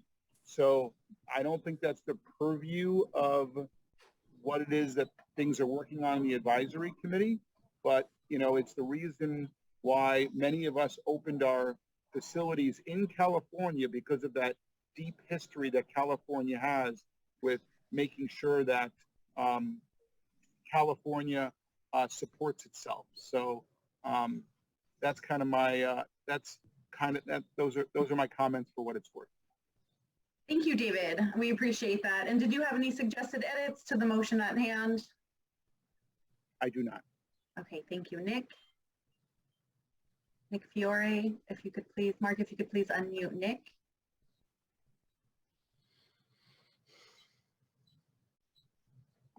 Here we go. Thank you. No, it's all been covered at this point. Thank you. All right, thank you. So motion by Gail. Is there someone who wants to second it? Nope. Yes, Mark, if you get any asterisks on your end, or if I missed anyone, please just jump in. Looking now. I see no hands raised and no new asterisks. Gail had a comment in the chat though. I'll just pull it. Thanks. Yeah, when I see those white edit chats, I do see those and I can make those. Yeah. All right, do we have someone to second the motion? No, I'm pulling it. You're pulling it. Yeah. All right. Great. So any other suggested motions under big picture on collection? All right, so the other topic that we were going to discuss was regional outreach under also the context of collections. Were there any specific motions or recommendations that the advisory committee has on recycled outreach, or sorry, regional outreach? I see Wes. Thank you. Wes, take the floor. I think it's easier just to wave, because I'm not getting through it, the raising hand stuff either for some reason. But yeah, actually, I brought that up at the beginning of the meeting when you asked for individual comments. And when I brought up regional outreach, it was a compliment to the program and what CARE's done. It wasn't so much a problematic issue for me. So I don't have anything. I think they're doing a great job on it. Again, with just the Bay Area. is being done as we speak. I saw another ad this morning in our major San Jose Mercury News, which we appreciate. All the billboards are up, so we're loving life, and I think they've done a good job. They've done Monterey, San Diego, LA, Sacramento, and they're covering it, and that's why I brought it up. It wasn't a working piece; it was a beneficial piece of the plan. So thank you. All right, so maybe instead of a motion, we can just put it under our general edits and comments, just a compliments to CARE on the regional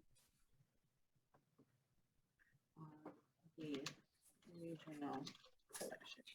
Are you okay with that? Thank you. Do any of the advisory committees want to add or edit this sentence? Okay, there will be an opportunity to discuss when we vote on that list. All right, it sounds like regional outreach has been discussed.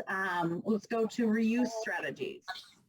Actually, Joanne, if I may, Yeah, of course. the regional outreach include areas like the specific areas that they mentioned in the report, like Los Angeles County, San Diego County, because in there, I would like to know why some of those, I think maybe it'd be good to have some description or detail as to why some of those regional areas showed less collections being made. If they have any idea why there was a 50% reduction. I think, I'm sorry, it went down to 50% in LA County from one vendor. And I'm not sure if that's because of the pandemic and that people aren't just bringing the material. If that's the reason why, maybe it should be mentioned. And are you comparing region to region or year to year within the region? Region to region. Region to region. You think it'd be across the board the same amount, but it's not. So I have it written, describe why some of the regional areas showed less collections when compared to other regions. Right, thank you. Thank you. And are there any discussion from the committee? Howard, thank you. So they did have that in the annual report, but if you don't feel it's covered well enough, then we want to have it expanded upon. But I think they did discuss in some regional areas that there were larger drops than others. And from my memory of reading the report, it seemed to be mainly COVID related, but that's my 2 cents.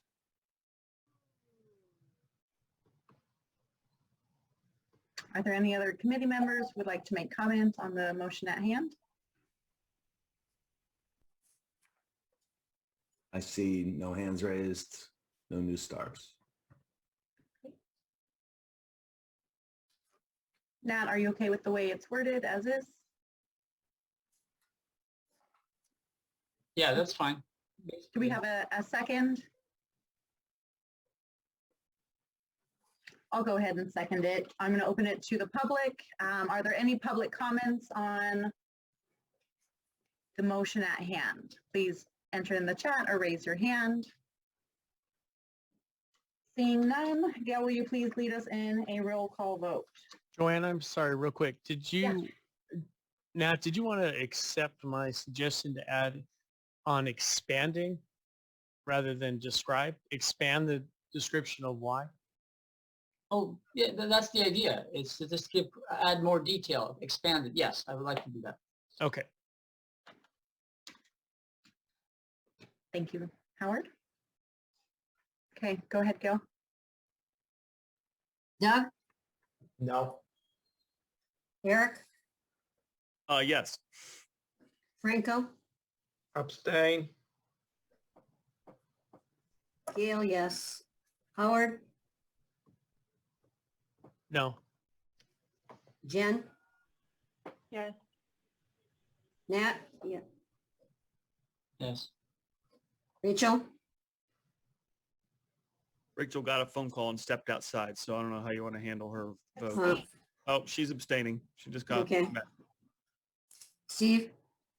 Aye. Wes? No. Suna? Aye. Okay, we need 6 to pass. We got 1, 2, 3, 4, Chair votes 5, aye. 6. Oh, did I miss you? And if you could call the chair vote at last, I would prefer that. Thank you. Okay, Joanne? Aye. Okay, so that is 1, 2, 3, 4, 5, 6, 7, and we need 6 to pass, so it passes. Right, thank And- you. And How you many have two abstain? And how many no's? 1, 2, 3. Thank you. Are there any other suggested motions or discussion topics on regional collection? I'm sorry, how many advisory committee members do we have on this call? I believe we're at 11. There's 11 of us. How come we have 12 votes? Oh. One time, I thought there were 2 no's personally. 1, 2. I voted no. Who else voted no? I believe there was, I know there was Doug, Howard, myself, all voted no, so there was at least 3. Yeah. Doug, Howard, Can we go through? Wes is no. Can we go through and reconfirm the vote, please?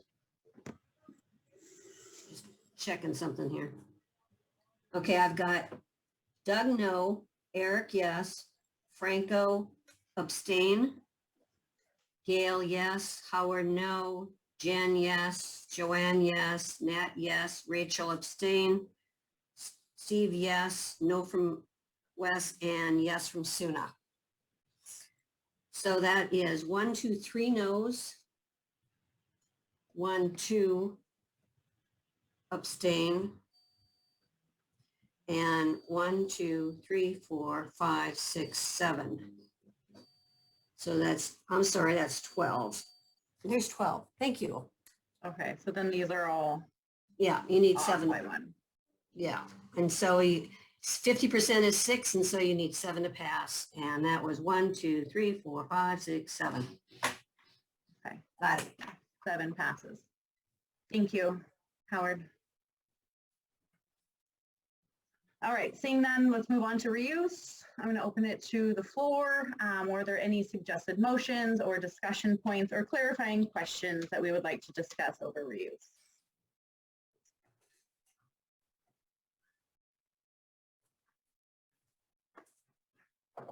Okay, seeing none, we will move on, and we can always go back. There's, like I said, this is not an exhaustive list, and we can always go back if something else comes up. Next, we're going to move on to educational outreach. There's both the big picture of educational outreach, and we did want to specifically talk about DIY. So before we go into specifics, let's talk about big picture.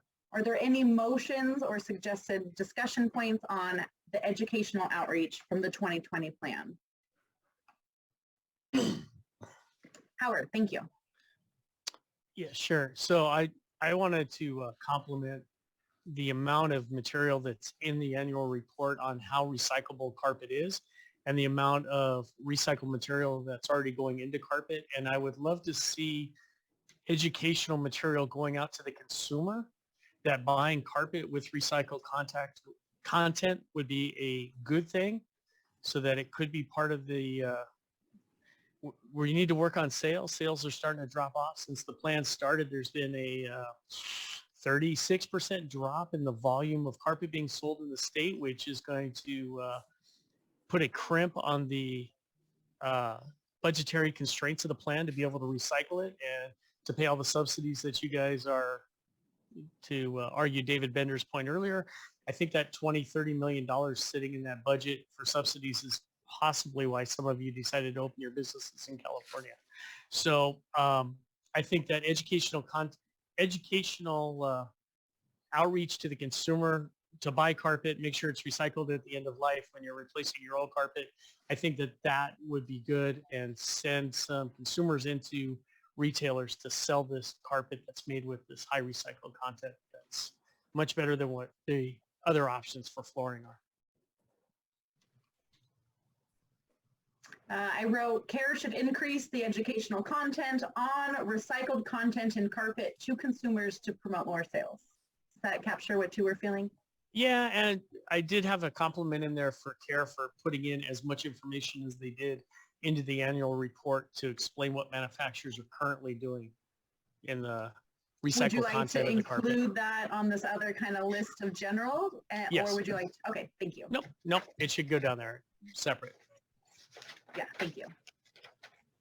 sorry, I muted myself there. And actually, I'm not sure that mine's a motion to put in here and not just a general comment that educational outreach should go to the consumer as well.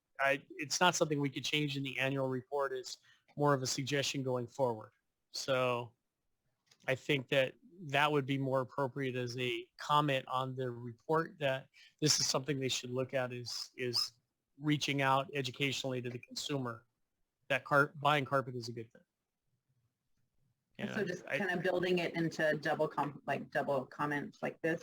Or a third comment. Yeah, because it's not really a motion. We can't go back to the beginning of 2020 and change things, but I would love to see that going forward. Wonderful. Thank you for that. Are there any other, I'm going to lower your hand, Howard, any other advisory committee members? Mark, we have people in the waiting room. If you could please admit them. She's already on her way in. Thank you. Yeah, I had a question. Okay. Yeah, I had put a star in. Howard, I got a question for you. I'm not getting them. Mark, can you please watch this? Howard, above, I'm listening. I think that was good comments. And when it comes to the consumer, besides them being liking the fact that there's recycled content in carpet, is just the fact that carpet is recycled. Is that a selling point to people, especially if they're compared to other flooring products that are not recycled? And whether or not, rather than care, because they mentioned in here that it's kind of a negative because there's an assessment, is that with some people, would that offset the assessment, the fact that it's being recycled? I'm just wondering if we would add to your motion of, that they should, if that's a selling point. There's definitely consumers that ask about the assessment and what is that fee that's on there. And I know at least at my facility that we try to educate the consumer that it's not a tax imposed by the state of California and what that money is supposed to be doing. And most of our consumers are, I think they're on board with the fact that keeping carpet out of the landfill is a good thing. And I think the fact that when they are comparing this to vinyl plank or wood, or not real wood, but artificial wood products that they could be covering their floor with, that carpet is a better option for the long term. I think that becomes a selling point, and you can turn that negative feeling of that 35 cents into something that's a little positive. So could that be a recommendation under educational outreach that they, when it comes to the recyclability of that carpet is being recycled and the recycled content, that both of them is reasons to buy carpet? I don't see why not. They're already doing it with the retailers when they come in and they do their visits with the retailers, and they're explaining to the retail sales associates and the store owners what that money is going for. But if we can open up that educational outreach a little broader to the consumer as a whole in California, and maybe, add it up on the boards in Sacramento, hey, recycle your carpet, and hey, buy carpet because it can be recycled, or some way to switch that motion around so that we can maybe drive a little bit of sales so that we can collect more stewardship money and keep the program funded properly. It seems like it's an opportunity for something positive about carpet, because, there's so many people, are negative about carpet, to educate people about really positive good discussion. This was a great discussion, but we want to focus on the motions and the 2020 report. So I'm going to put it to the next person who put this asterisk in the chat, which is Jen Jackson. Thank you. I had a question for the group. I understand that there had been, I think, some legislation to require printing on the back of carpet, how to recycle, or, who the manufacturer was, that kind of thing. Did that pass? And just a question, because I think that could be a very helpful thing in the future going forward for someone removing carpet to understand how to recycle it if it's printed on the back. Does anyone want to speak to that? I can. So I think every roll of carpet that I've seen in a very long time has the face yarn that's put on there in multiple places. So I believe that that's what you might have been referring to, Jen, that the face yarn is actually printed on the backing, and that I haven't seen any carpet for a long time that doesn't have that on there. Some of the carpet tile and some of the commercial products will have the information from the manufacturer to call them with an 800 number to get that product picked up at the end of life. So that's been on there for a long time as well. So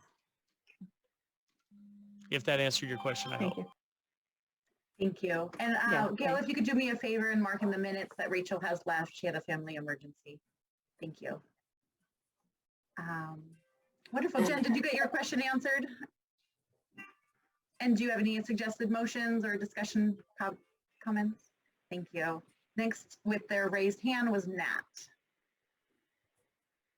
Yeah, Howard, I'm trying to understand in this advisory committee recommendation on this report, are you suggesting that we encourage CARE to continue improving their outreach? Is that what you're saying? I mean, what's the purpose of your comment? It was to broaden the outreach to the consumer, to not only have their carpet recycled at end of life, but purchase carpet as a flooring option as opposed to some other product that might not be recycled. Many other flooring options cannot be recycled and they get landfilled. Carpeting is a better choice. I So just you're merely saying changed. Sorry. I'm just saying you're suggesting that CARE do some added effort to increase the educational content. That's what you're saying? Yes. And so what they've done up till now, according to the report, you don't think is sufficient? Or... Oh, no. This was more, the comment is because in the future, I would like to see this happen. I think what they've been doing has been excellent. I think this is the next step. So why don't we make a motion that that CARE increase the amount of educational content in years to come? Because that to me would be more of something to put in the next 5-year plan, not in a annual report meeting.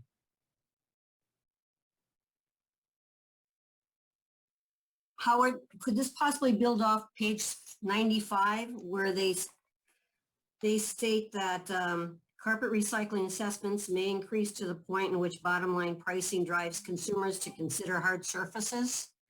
And that we could say to offset consumers considering hard surfaces, that the educational outreach should include the fact that carpet is recyclable versus hard surfaces? Yeah, that way you could work it in. So, because they do talk about it there. So you could make that suggestion that it's still a future option though, is to discuss how carpet's more recyclable than those other hard surface choices. And the idea of this plan is to get more products diverted from landfill. So I guess in a huge picture way, that's definitely a way to look at it. So we could set as our recommendation that they should remove that comment and rather replace it with educational outreach to stress the value of carpet recycling versus surface. Right, but we can't change what's already happened in the past. So that's still something going forward. Maybe look at it that way. I'm just saying that this is more of a looking forward than a looking back issue. But as an advisory committee recommendation on a previous report, on the 2020 report, is that the place to be doing this? In the past, we've made recommendations for future. I don't think those recommendations get held to their compliance for 2020, but if we're advising for future behavior, there's nothing stopping us, but it won't be held against them for compliance. So I think this is a good place for it under the general comments. I think it goes well with the complement. I think if we wanted to introduce an actual motion, it should be really focused on the 2020 report. So thank you. I did have an asterisk from Jen, but I want to make sure that Nat feels like he was heard before we move on. Thank you. Jen? I kind of along the same lines as far as suggestions for the future in terms of educational outreach. So maybe it belongs lower down where you have that other list. I think that the retailer outreach, it seems from what I see in this report that it's focused mostly on carpet retailers. And for those retailers that are selling hard surfaces, it wasn't clear to me if there's a lot of outreach to consumers via those type of retailers. And so I would suggest that CARE provide educational information to those folks so that, you know, if someone is transitioning to a hard surface, they get information about how to recycle the carpet that they're removing.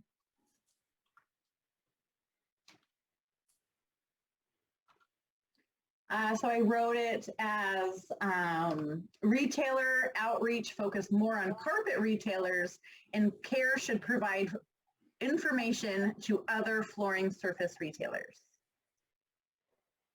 Great, thanks. That captures it. Howard, I see your hand, and then if anyone else wants to comment, please chat or raise your hand. Thank you, Howard. Yeah, so Jen, yeah, on that point, absolutely. And I know CARE has reached out to hard surface retailers and hard surface installers, and that was mentioned in the report, but I think that going forward, that definitely should be a area of focus to pull in much more post-consumer carpet that could be recycled. Thank you, Howard. Are there any other comments from the advisory committee or the public on this particular general comment? I see a thumbs up from Jen Jackson, but I don't know if that she intends that. There we go. It's gone now. Okay. All right. So moving on, was there a specific, any other discussion on educational outreach or anything specific on the DIYs that we wanted to give them recommendations on their draft report for changes?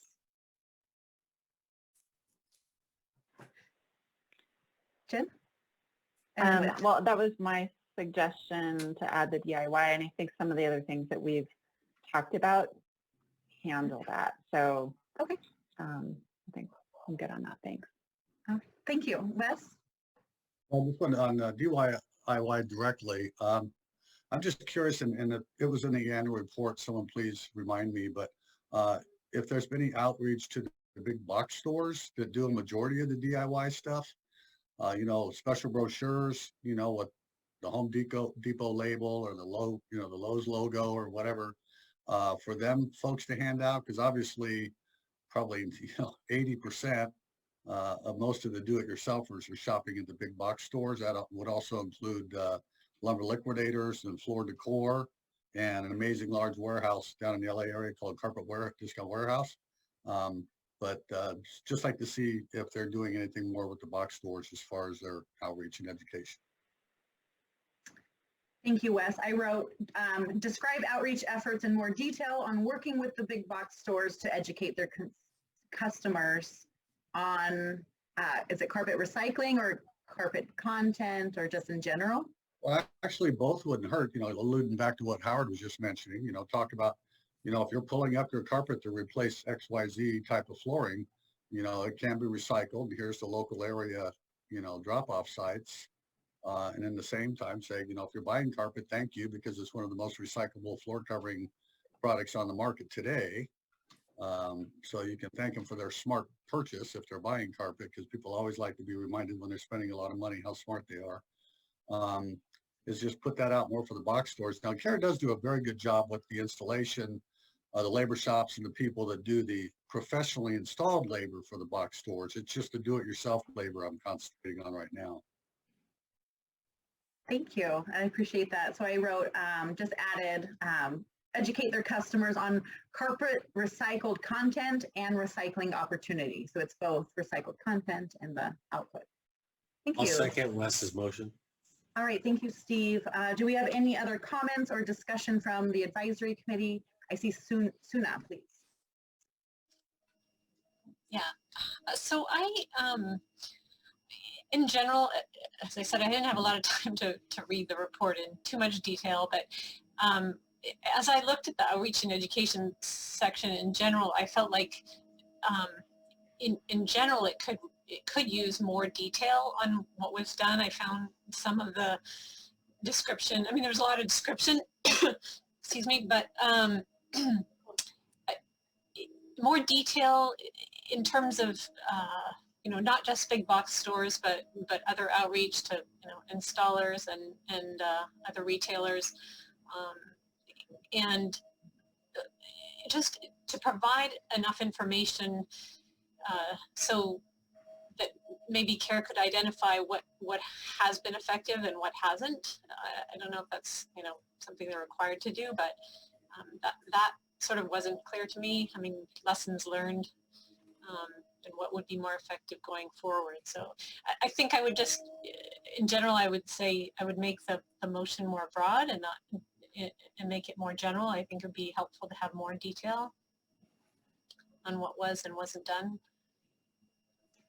I see you, Wes. Thank you, Suna. And also just putting it out there, CARE does respond to our motion. So sometimes being specific does help get us the responses we want. So you know, there's two sides of the coin, but I appreciate your input. Did you have any suggested edits or a second motion under this category? Just a reminder, the topic is DIY. DIY. And we can always, if there is another motion, we can put it more general, but seeing no other, are there any other, I see Gail, did you asterisk in? Yeah. Thank you. And it's kind of it's another question. When it comes to, and following up on Suna, you know, they spent a lot of money putting together these marketing pieces, and sometimes the information is, you know, not quite right and maybe could be better said. When it comes to our charter, I mean, is there any possibility that because educational outreach is such a big part of the program and part of the plan, that we could offer to provide input when it comes to the specific marketing pieces, just, you know, on a technical stakeholder basis?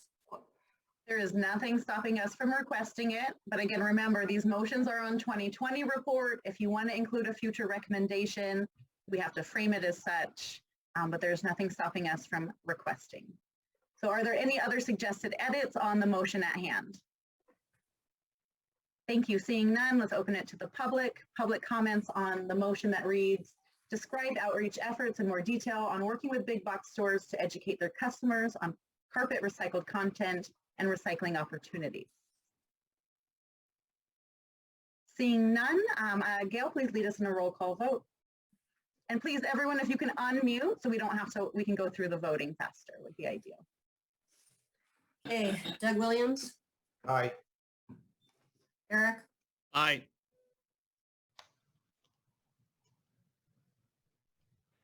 Aye, he said aye.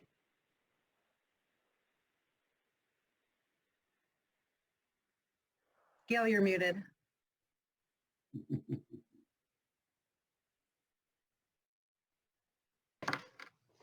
Howard? Aye. Jen? Aye. Nat? Abstain. And I have Rachel is absent. Steve? Aye. Wes? Aye. Suna? Aye. Joanne? The chair votes aye. I'd like to be called last, please. I did. You are last. Thank you. Okay, so does the motion pass? You didn't call me, Oh. Gail, you didn't call me. I called you and then, I'm sorry, there was something wrong with my, I'm sorry, Franco? Abstain. Okay. We now have 11 members present, and therefore it takes 5 plus 1, 6 yeses to pass. I've got 1, 2, 3, 4, 5, 6, 7, 8, 9. The measure passes. I have 1 absent. I've got 1, 2 abstain, and no no's. Thank you. The motion passes. I did want to take it back to the floor. There were some comments about educational outreach in general. Did anyone have any suggested motions on educational outreach in general before we take a 5-minute break?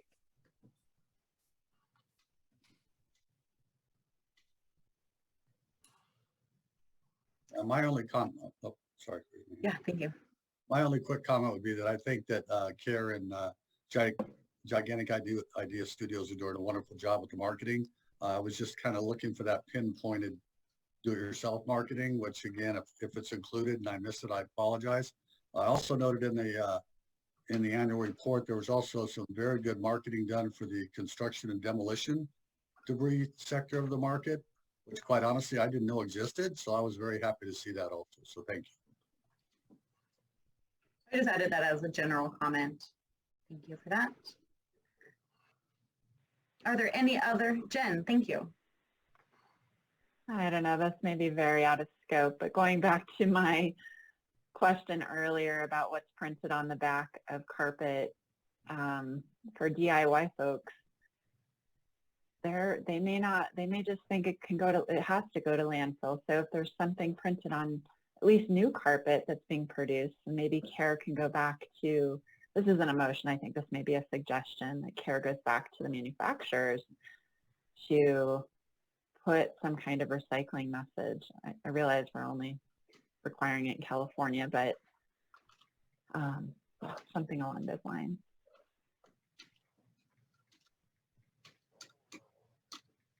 Sorry for butting in, but Jan would like the recycling logo stamped on there next to the face yarn. Would that be something that? Well, unfortunately, recycling logos are somewhat meaningless right now.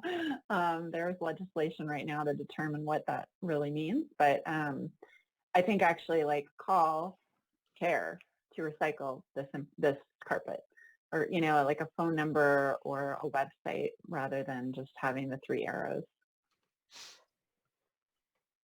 All right, Jen, so I worded it, work with manufacturers to improve recycling messages on the back stamp of carpet, such as including CARE's phone number. Thank you. Are there any other advisory committee motions, comments, suggestions regarding educational outreach? See no hands, no stars. All right, we have been in a meeting for over 2 hours, so I'm going to do a 5-minute counter. So please turn off your mics, turn off your cameras, and we'll be back in 5 minutes. Thank you, everyone.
Thank you, everyone. If you could please come back, turn your microphones on and turn your cameras on. We have an hour and a half left of this meeting.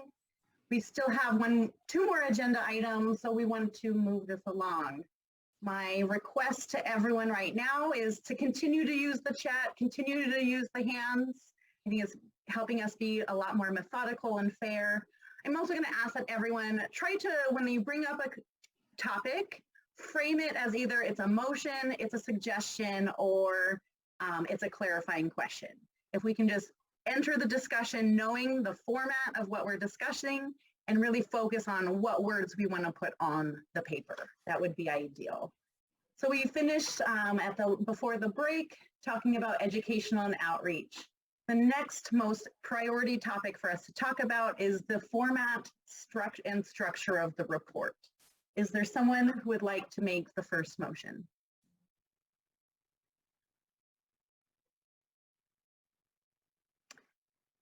And we can see hands.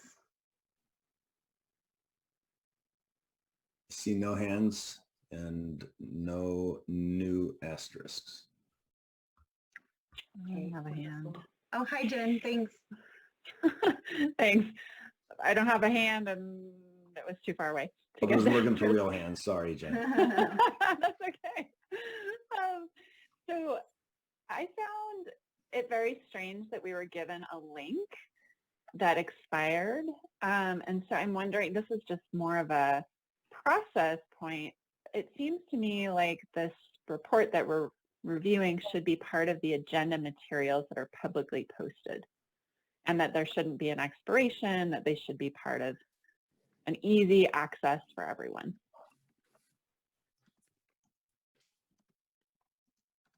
And I apologize if I missed it somewhere else, but it just seems strange that it's, yeah. Jen, there's a complication because of the accessibility. And because at this point it's a draft report, they don't have it accessible. And so they cannot, it has to be posted remotely. There's some complication with the accessibility, and that's the reason in the agenda I had to refer the, people to CARE to get the copy, the post. Anyway, FYI, that's the explanation I was getting when it comes to accessibility. Okay, so I'm seeing here that it was not an expired link.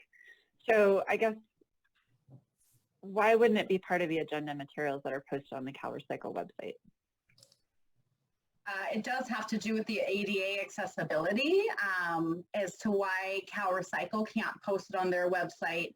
And similarly, quite a few of the other documents are on CARE's website until they're formally accepted and finalized in the format that CalRecycle can post them.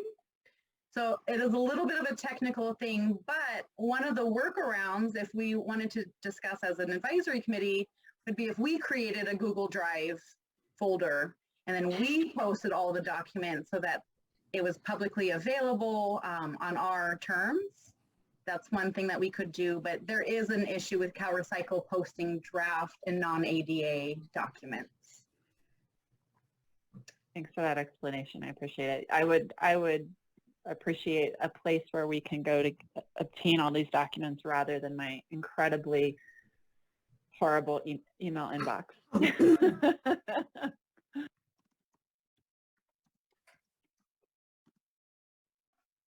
The report and all documents to be reviewed by the advisory committee should be provided with easy access to the public without, and I can erase the expiring link because we know it didn't expire, but it was complicated. I actually did have to assist at least 4 different members of the public and committee members to find that download.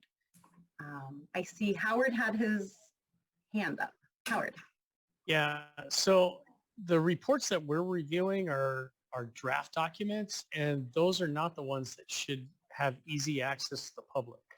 So I would have an issue with this because of that part of the motion. I have no issue with making it easier for us to obtain the documents and be able to read the documents and download them, but CARE's not going to make these documents available to the public until they're ready to turn them into CalRecycle. So I appreciate that, Howard. We are a publicly affiliated advisory committee, so all of our documents are public. Anything that's sent to CalRecycle is technically public, and we do have public members on this board or committee, including Nat and Jen. So as soon as they receive documents, they are technically public.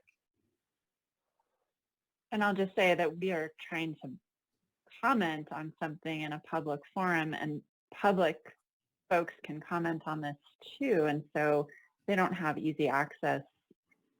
That seems like an access problem.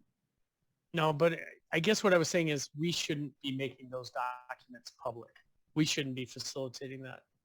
They're coming through We CalRecycle. should. It's what we're discussing. So any of our documents do get released publicly that we hear. Right, but all of our documents go through CalRecycle's website to become public.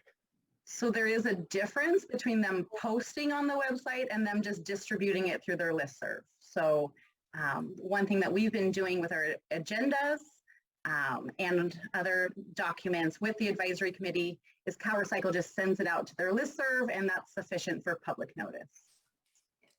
Well, and what CalRecycle's asked me to do when it comes to, excuse me, is on the agenda to have a link that identifies JC as the point person to get the CARE documents. And supposedly that's what they're able to do. That's what's, anything that we have in draft that goes to CalRecycle, I've already made it accessible. So I guess what I hear Jen saying is that the process of us going to CARE to download them isn't accessible for the public, and that we would prefer a method that is more accessible for all of those involved in these meetings. Is that what I'm hearing correctly, Jen? Yes, all documents that we are reviewing need to be available for people to also review so they can make informed public comments during the public comment period. So as an example, in my agency, when we have something that is going to be reviewed by our commission at a public hearing, all of the documents that they are going to be commenting on are made available as part of the agenda.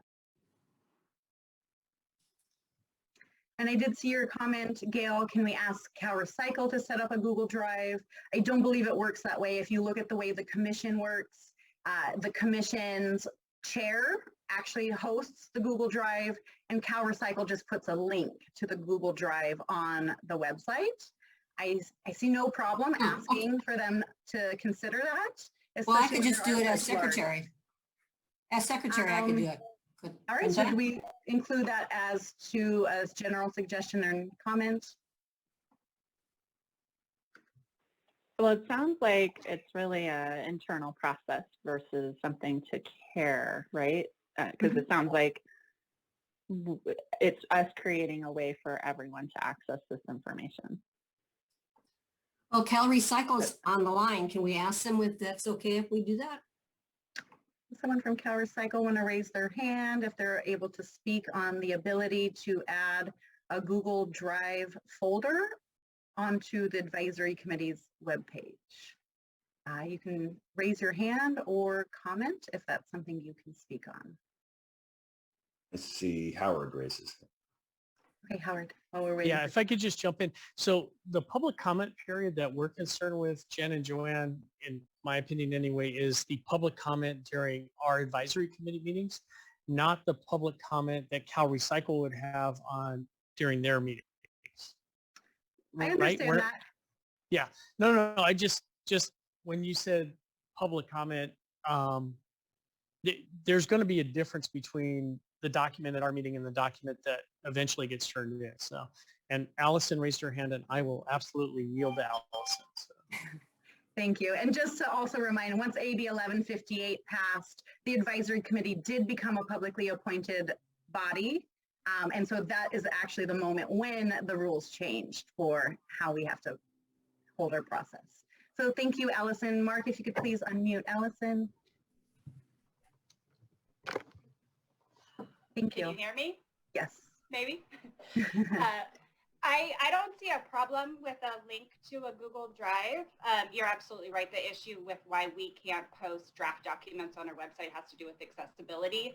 And, you know, CARE can't make the documents accessible basically again with the draft. It's a pretty substantial process. So you're right, Joanne, the commission has found a way to make it work with the Google Drive. And like you said, I think they, a commission member was the one that set it up, and CalRecycle links to that.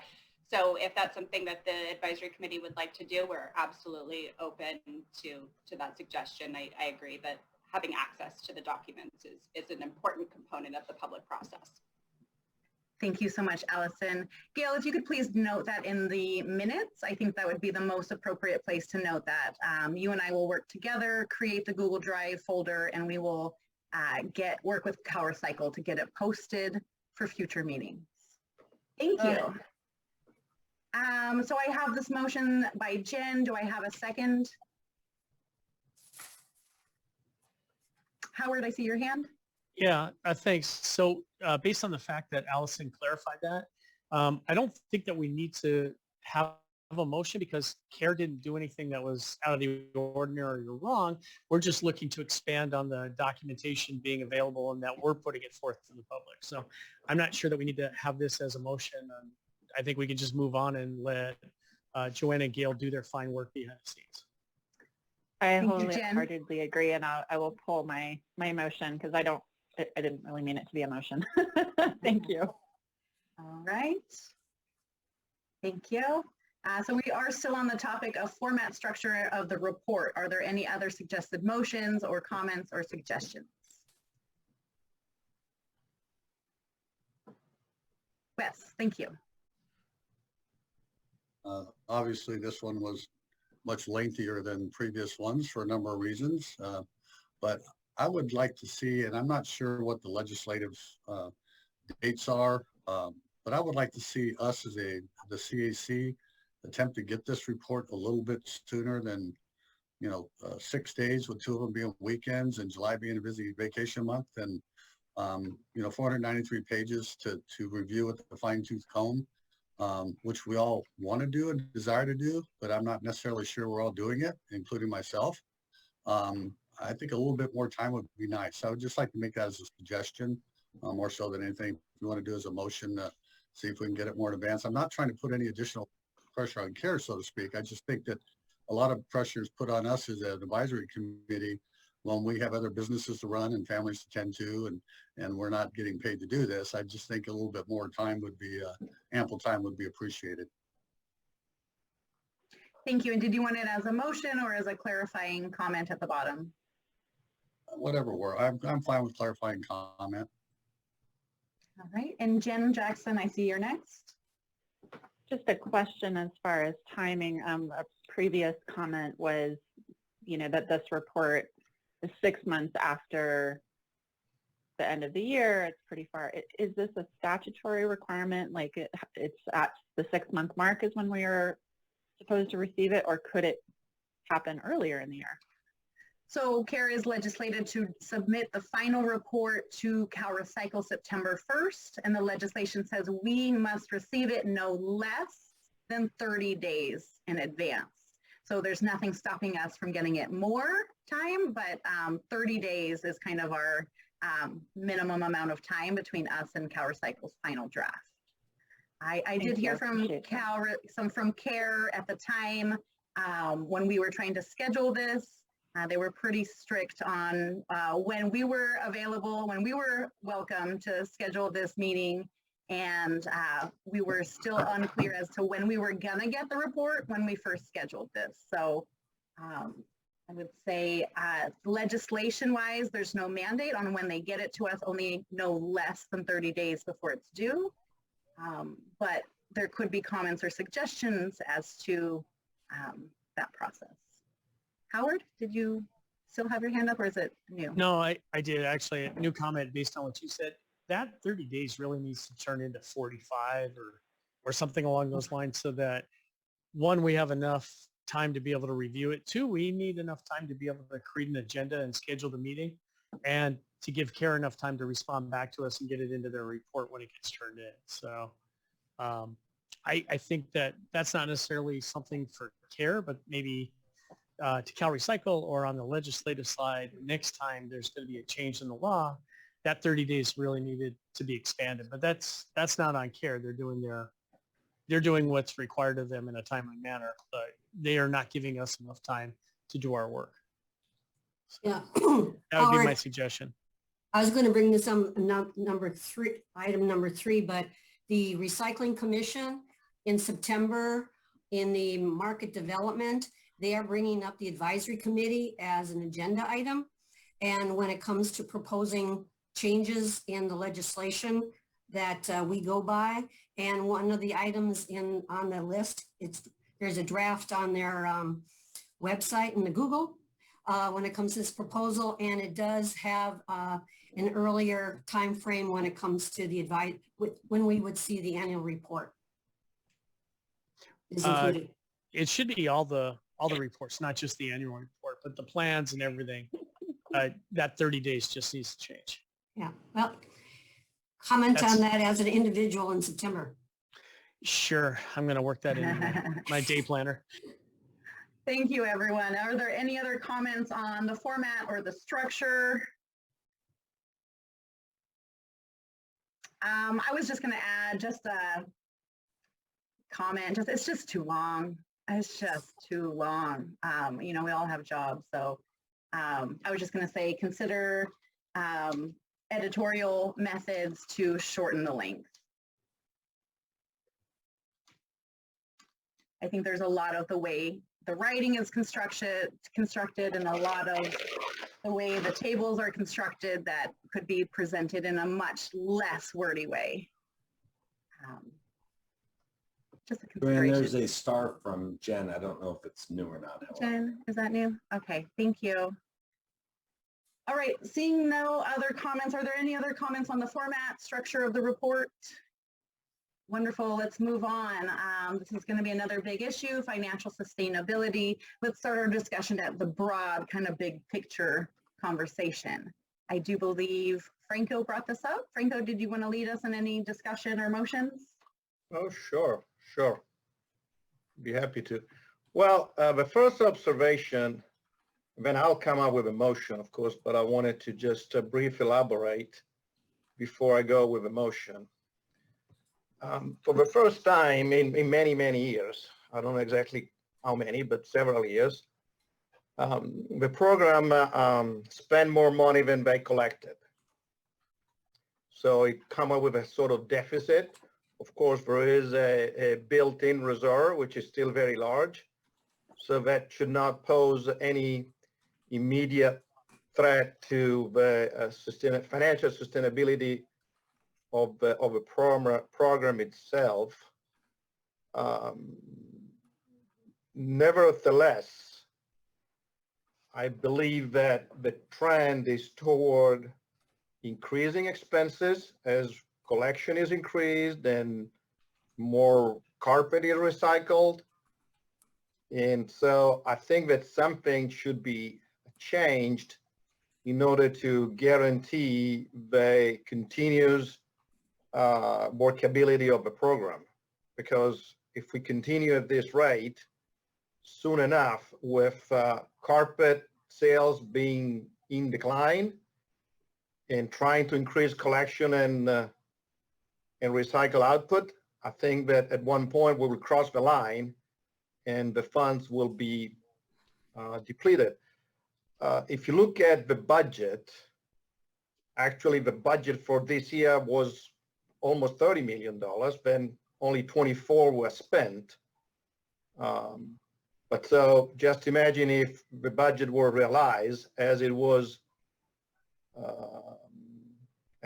written, it would have been a significant reduction of available funds. So I think we are heading in the wrong direction. Well, I have my own personal opinion on what should be done in order to give a more definite answer to this problem. And my personal opinion is that all the artificial flooring system should be assessed but I don't think it's part of our role as advisory committee to the carpet stewardship organization. So I'm going to limit my intervention or my motion to a couple of points. The first point, I think I would like to know how the carpet sales are monitored and if there are any audited. And because I see that the decline in sales in California, it's much higher than what I know being the case for the entire nation. So I'm pretty sure there are some form of illusions of sales, carpet which get to California without being recorded as California sales. So we all know that we are audited as collectors and recipient of the subsidies. What kind of auditing do we do for the revenues of the program? And so that will be my first option, my first motion. So to understand what kind of actions are implemented in order to make sure that all carpet sold in California is actually being properly assessed. And the second motion, well, we can make it the same motion, is for CARE to make available to the advisory committee the statistics concerning the nationwide sales of carpet, so they could be actually compared with sales in California. Between 2020 and 29, there's been no change in assessment, but still the sale dropped so dramatically, way more dramatically than they dropped the rest of the country.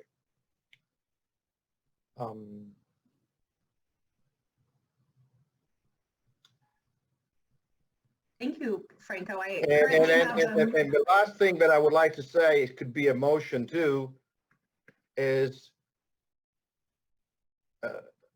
we should stop, CARE should stop or limit at the maximum level the grants to expand processing capacity. Because as we have seen, processing capacity is so abundant that nobody needs to be incentivized any further to increase it. Thank you. I So currently those have are, them I don't know if typed that's as a 3. motion or 2 or 1, but those are my thoughts. Thank you. We really appreciate that. And I currently have them typed as 3 if we choose to combine them or whatever. I do see Howard has his hand raised. And if anyone else from the committee wants to comment, just remember chat or hand raise and we'll call on you next. Thanks, Howard. Okay, so Franco, just a couple of comments on what you said. So, excuse me. In the 5-year plan, it was budgeted that they would run a deficit for the last couple of years in the plan. So what they did in the 2020 with spending more than they collected was within exactly what they had budgeted to do when they put sorry about that, when they put forth the 5-year plan. So to me, I don't think they need to clarify it. I think it was within the 5-year plan. And the fact that they didn't spend as much as they had budgeted, they also didn't bring in as much money, as you said, because sales had dropped below what they were originally budgeted to be. So to me, there's not an issue there. The next thing on monitoring the sales of the manufacturers, they do go into detail how they audit them. They audit, I believe it's the top 10 that do 95% of the sales. I am sure that there are some sales coming into California which are skirting around the plan. I don't think it's a major amount. There is some. I know personally I have sent forth that information on to the appropriate parties. Every time I see a competitor of mine or someone trying to sell me that's skirting the plan, I send forth that information so that they can become part of the plan and those dollars are not left on the table and the carpet is not coming into the state and not being adequately handled. 3, the national sales numbers. CARE included a report from Catalina in their annual report, which goes into details of what the sales were nationally. Catalina is very reputable in their reports of what they put forth. I read those as many other people do in the flooring industry, and you can rely on that. And yes, California's numbers are lower. The reason why, CARE is a recycling entity, not a sales entity. So perhaps that's something more that we should be looking at elsewhere to get an answer as to why California sales are lagging beyond what the rest of the country is, if you don't think the stewardship assessment is creating that issue. And with your last motion, number 8, you're speaking really highly earlier about increasing collections, but you don't want to increase capacity. You need more capacity for more feedstock, and the feedstock's getting held up at the collectors, and it's not moving on. So based on what I read in the report, they do need more capacity. There wasn't enough in 2020 to be able to handle the collection that's there. And if you have more capacity to recycle, you're going to go after more collection. And maybe it doesn't need to be subsidized. Maybe the subsidies are enough, but the free market, you will go after more carpet. If you can process 30% more than what you're currently processing, you're going to go and find that other 30%. Maybe CARE doesn't need to deliver it to you, but maybe you can go and get it with the subsidies that are already available. And thank you.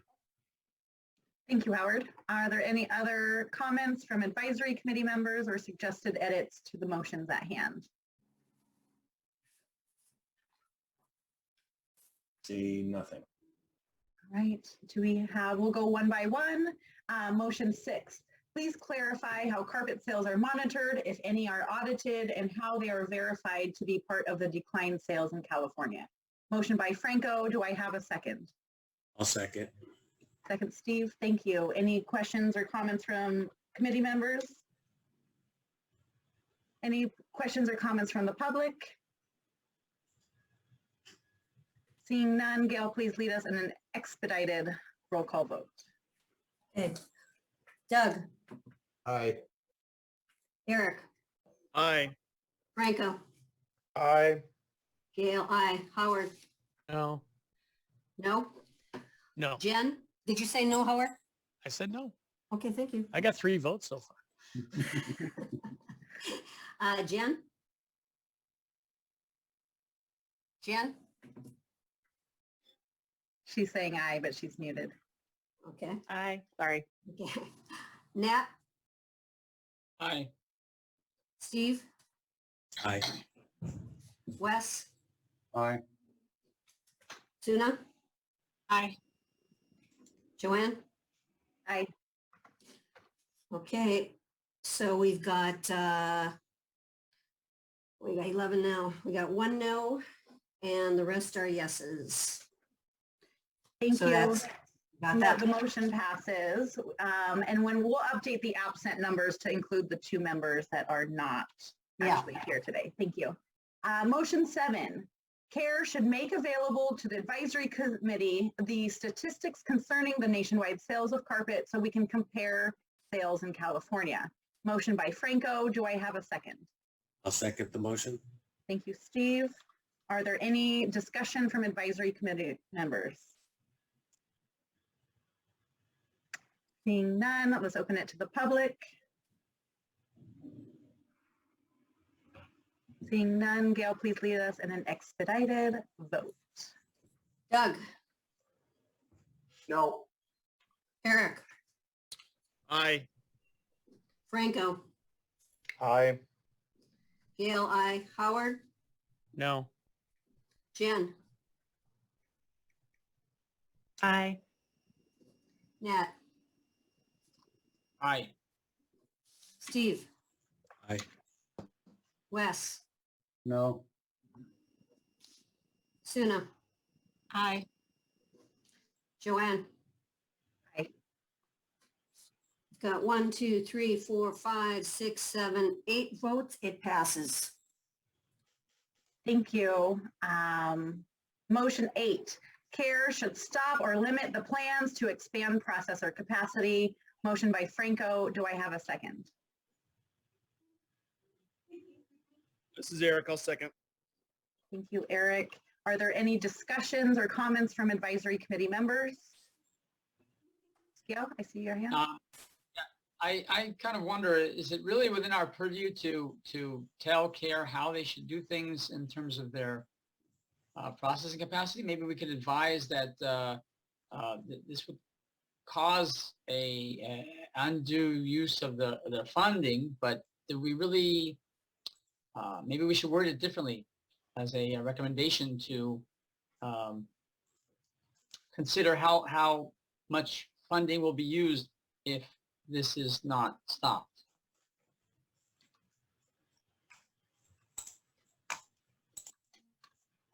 What do you think, Franco?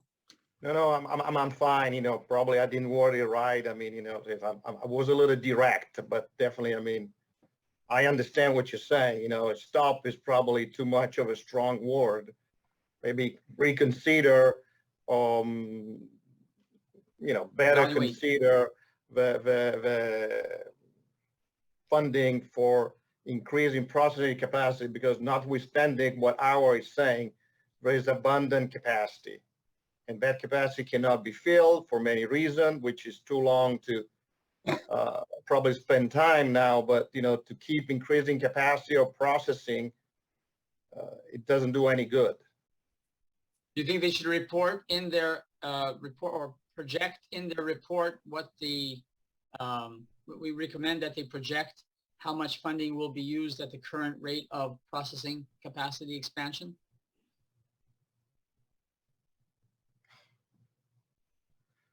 I'm fine, you know, yes. Can you repeat that, Matt, please? The report should project the metrics of funding given the current rate of expansion, of processing capacity expansion.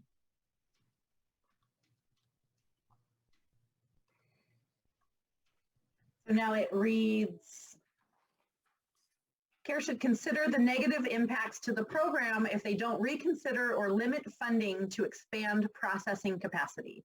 The report should project metrics of funding given the current rate of processor expansion. I see Wes, then Howard.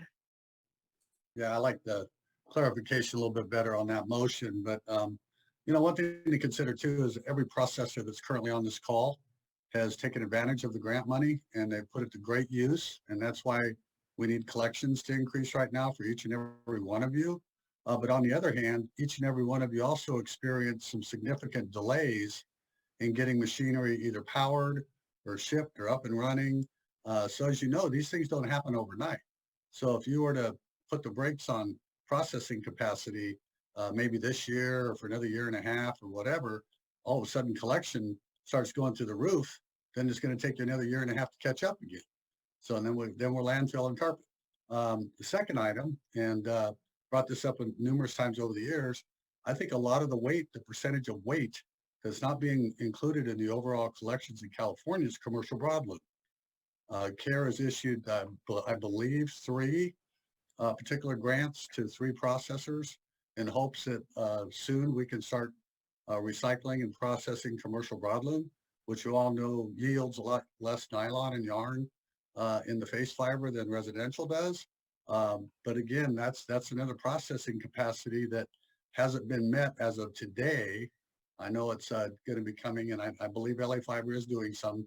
But as far as other collectors that want to collect it and get rid of it, we haven't been given the go-ahead yet. So we actually turn away commercial carpet because we don't have a resource for it. And again, we're a recycler, not a landfiller. So I'm kind of scratching my head a little bit on this motion. I'm not sure which way I'll go, but I just wanted to make some reminders about, you know, the difficulties it takes in the process of just getting the machinery up and running, which again, every processor here has unfortunately experienced.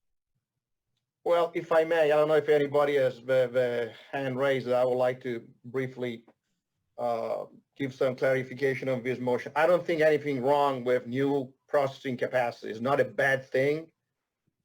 I'm just, you know, the headline of the topic was financial sustainability.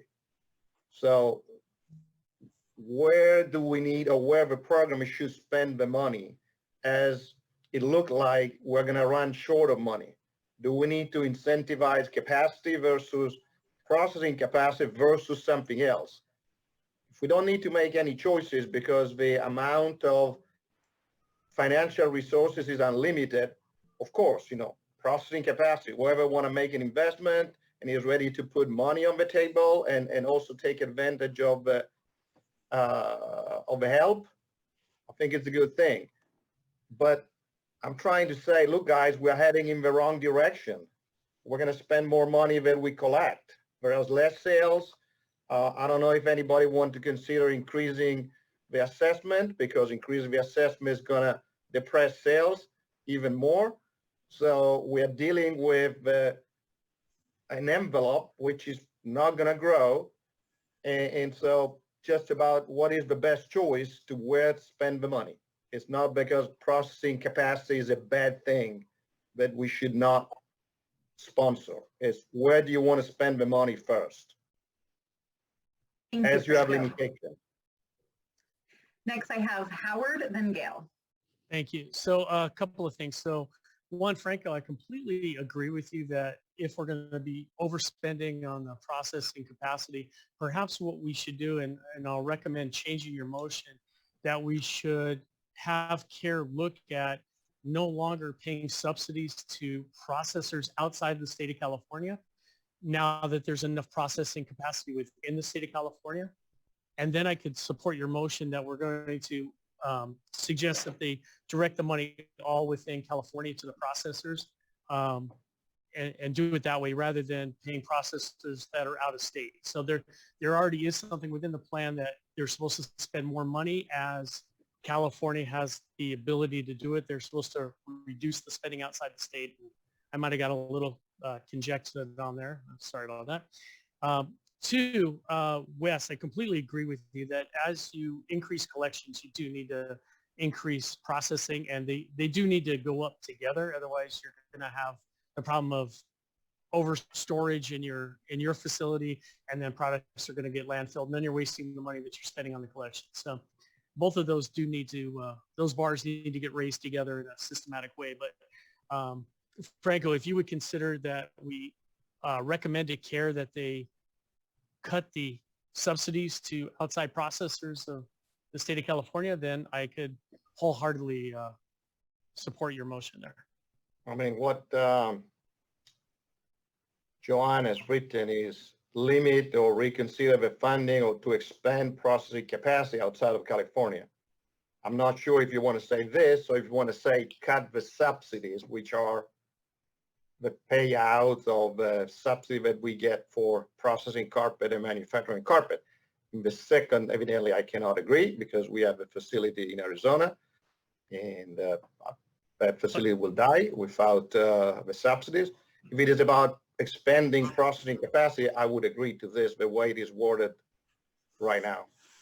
Well, but based on what you're saying, and no offense to you, but if your Phoenix facility is no longer needed by the California program to process the capacity that we have, then they should be directing all of those subsidy dollars, which is where the bulk of the money is being spent. It's in subsidies, not in grants.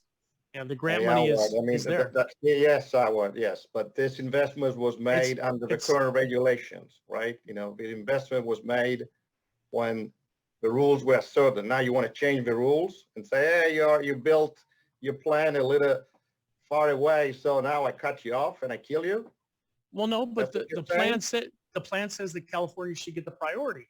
So if you want to change it so that we're actually giving California the priority on this roughly $20 million of subsidy payments, absolutely, I agree with that. I'd love to see all that money spent in California. Well, and we shouldn't be. Okay, Howard, I mean, you're getting on my nerves. My motion is I don't know why. If you wanna vote for it, vote for it. If you wanna vote against or propose another motion, do your freaking motion. Well, we're gonna just focus Sorry on to what get the under. words are on. No, you're getting on my nerve, Howard. You're getting on my nerves. Apparently you are here just to say the opposite of what I say. And this is from the beginning, and you're just apparently just siding with CARE. You know, okay, you are friends with CARE, you love CARE, we understand that. We got it. Thank you, Howard. Actually, I'm agreeing with you. CARE. I'm You're agreeing with you. representing CARE here, but it's not represented in any other way. Madam It's Chair, maybe unofficially you could have represented by point of you. order here. Yeah, And we we're shouldn't gonna be cutting just- each other off. We're going to stick I to have the floor. using the chat for the features, Taking and we're floor really out. focused on the question, on the words at hand. So, Howard, it did sound like your recommendation to cut off our subsidies outside of the state is not related to the specific words on the table. So we're going to open it up to more comments on this motion. If we want to do a second motion on outside state subsidies, that's a good idea.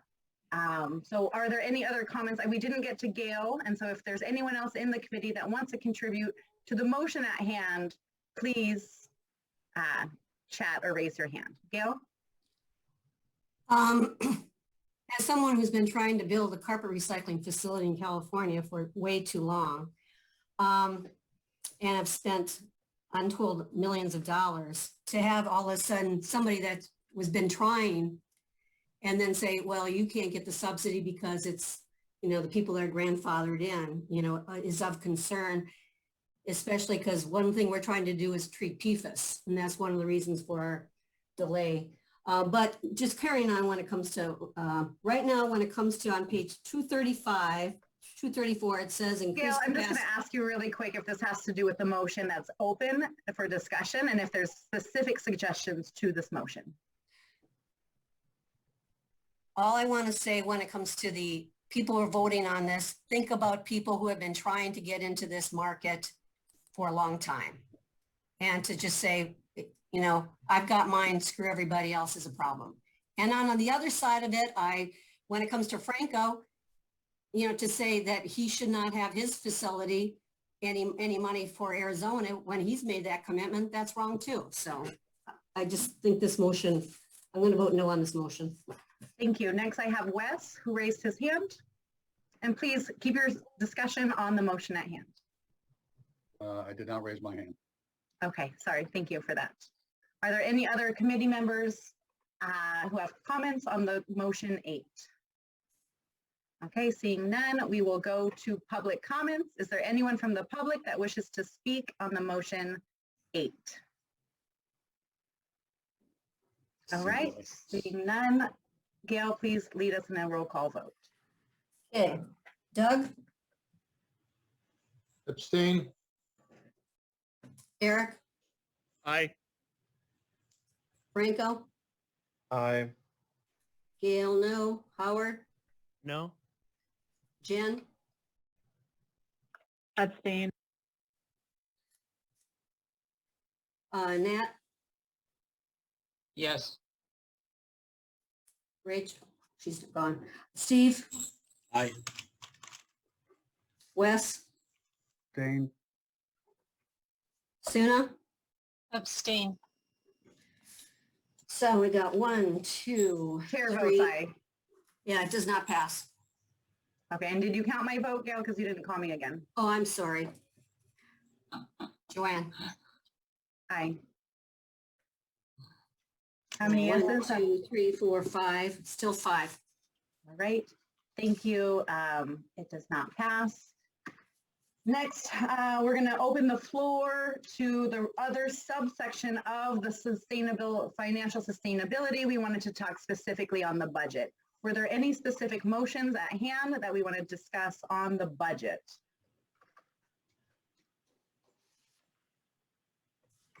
All right, seeing none, it seems like we did Joanne, discuss. I'm sorry, Yeah.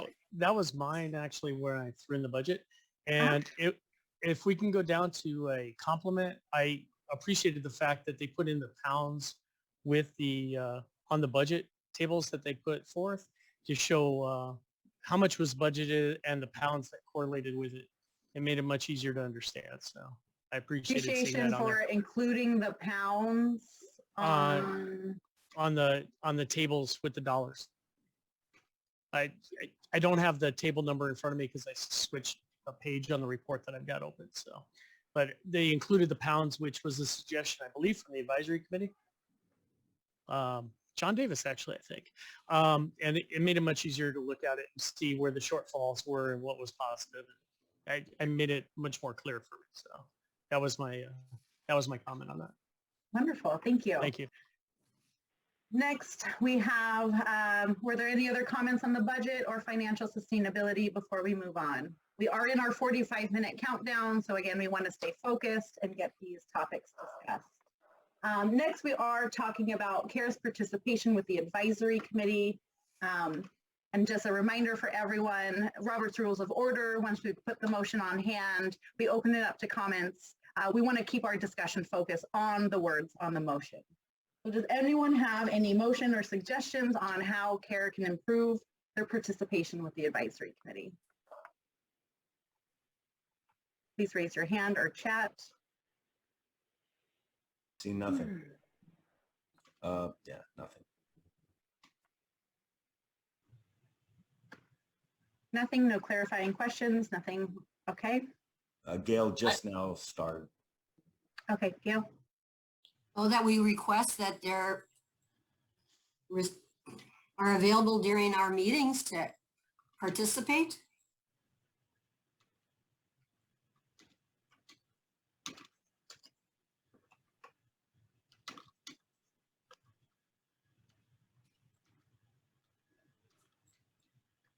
Thank you. And also, and engage, sorry. Yep, and also? Also that when they respond to our recommendations, that we are able to respond to their response, especially when it's based on incorrect information. Well, there's nothing stopping us from responding to their responses, so. Okay. Well, but it'd be nice if they would respond to our comments back to them, Well, which I suspect they will not. Thank you. So I have the motion reading the advisory committee requests that CARE be available during the meetings to participate and engage with the committee. Motion by Gail. Are there any, is there a second? I second. Thank you, Franco. I would like to open it to the floor to any committee members who have any discussion or comments on the motion. Let's do Wes, then Jen Jackson. Yeah, I agree as far as, I like having CARE on the calls when they're not as packed as this one is in particular. I understand them wanting to be on listen mode on this one because there's a lot to cover. And if they were on this call, we were asking questions, we wouldn't have got halfway through the stuff that we've gotten through now. I do appreciate them being on all our other calls that are a little bit more generalized and not looking at a deep dive like we're doing with this annual report. So I'm kind of, and you know, and again, I think they participate as much as they can, and I agree with them not being on this call because it was just we wouldn't have got anything done. Thank you, Wes. I do feel like we're covering a lot of ground. Franco, did you have comments? No, I don't. I mean, you know, I seconded the motion and that's it. Okay. I believe that would be important. Thank you. Jen Jackson? I also agree that it would be great for them to participate, and I'm curious if they decided not to in this call because I don't understand the background on why they didn't want to be engaged. I did notice they chatted, for example, to clarify something, but if anyone knows why they are not participating in this particular call, or if it's because of the subject matter. I copy and pasted Bob's response to the advisory committee, and that's all the information that I have. So thank you for asking. Did you want to add that to a clarifying question? Sure.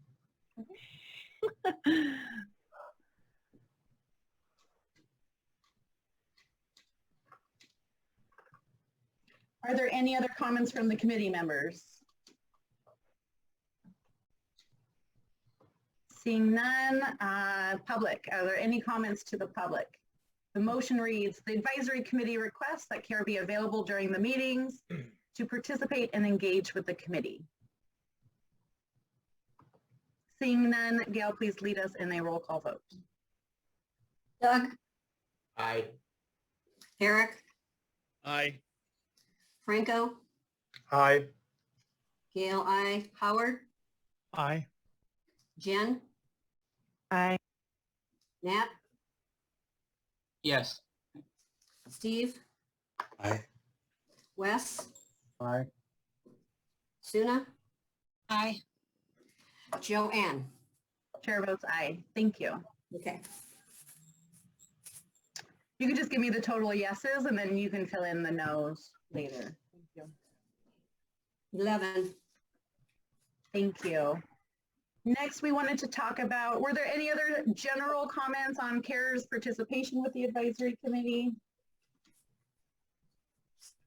All right, we did have a call out of a specific response. Oh, Howard, thank you.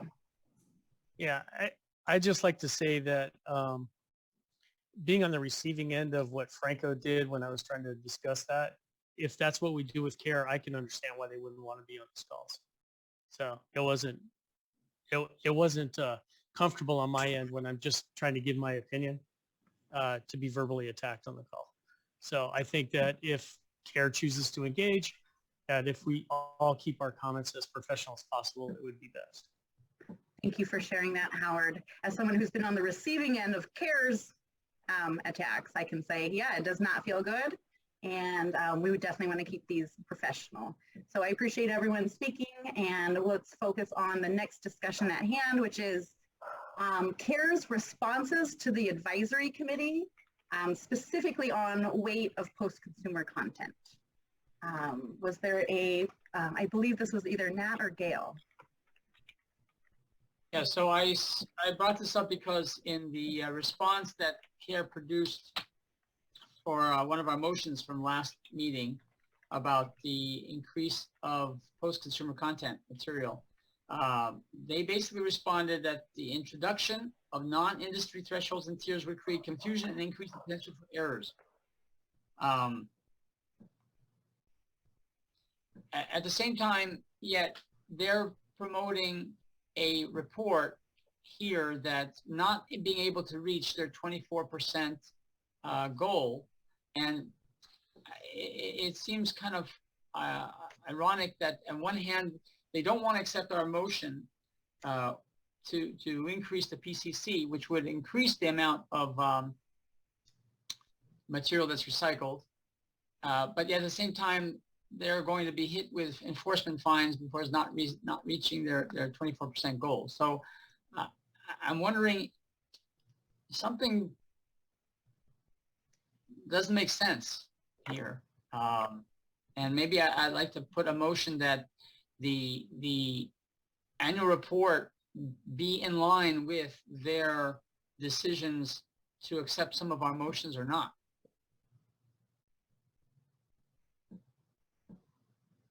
Any kind of You want to comments on repeat that? that last, what was that last sentence, that they should include it in the report whether they accept it or not? Well, so the annual report should clarify why certain motions we made in our meetings have been denied or rejected, even though they are in order for the purposes of helping them meet their goal. So that they're not meeting their goals, and yet when we promote a motion that helps them meet their goal, they're turning that down. They're rejecting it. So what I would like to say is a motion should have some kind of consistency when they are not meeting their goals and they didn't accept our motion. Then what do they see going forward? How do they see meeting that goal if they're not going to meet that, take that recommendation in hand? Okay, I'm sorry. There's some questions here, and I didn't get them all of them here. So let's start with Howard. Okay, so the annual report in 2020, they was not meeting their goal for 24%, correct, Howard? Okay, so I know that we made this motion just this year, but they rejected the motion in this particular year. If they didn't meet their 2020 goal of 20%, do you think they're going to be able to meet their 24% goal without accepting this motion? Howard? Well, so I just want to figure, I know where you're going with this, and based on what they did in Q1 of this year, looks like they will hit the 24%. But I just want to tie it back into the report so that it stays on track as possible. So that was just my suggestion, is to try and tie it into the 2020 annual. Not disagreeing with you, not disagreeing with you, just to be as specific as possible that way. Right. No, this is looking at the motion that they recently didn't accept. So we do have an agenda item for that particular set of motions and responses from May. Would you like to hold this motion until then? Yeah. Okay.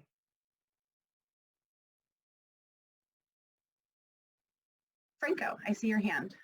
Yeah, well, I was going to lower my hand because I just wanted to say what you just said, Joanne. I mean, I think, I agree with Nat, but I think, that would be to be discussed later on when we talk about the response to our previous recommendations. So you already did it. Thank you. Any other responses or questions on post-consumer? Oh, I guess it kind of goes into the next content topic. So discards and weight formula. Are there specific motions, suggestions, or comments on CARE's discards and weights formula? Joanne, I had something on this. Thank you, Eric. Yeah. So I know we didn't get, as a committee, we didn't get a chance to review the discards report last time we met. However, when I was reading the annual report, I did notice on page 28, number 8, annual weight survey for discards. So CARE now is their survey that they do to the carpet manufacturers is how they come up with what the average weight per square yard is. And there was a pretty significant change from 4.48 to 4.11, which sort of caught my eye just because this number, it really affects a lot of things, in particular the recycling rate calculation. And so I guess my question on this is, could we see a little bit more color, more detail as to why that was such a big change? I don't know, what is that, 8 or 9% change in that particular number? So that was, I don't know if any other members of the committee had that question as well.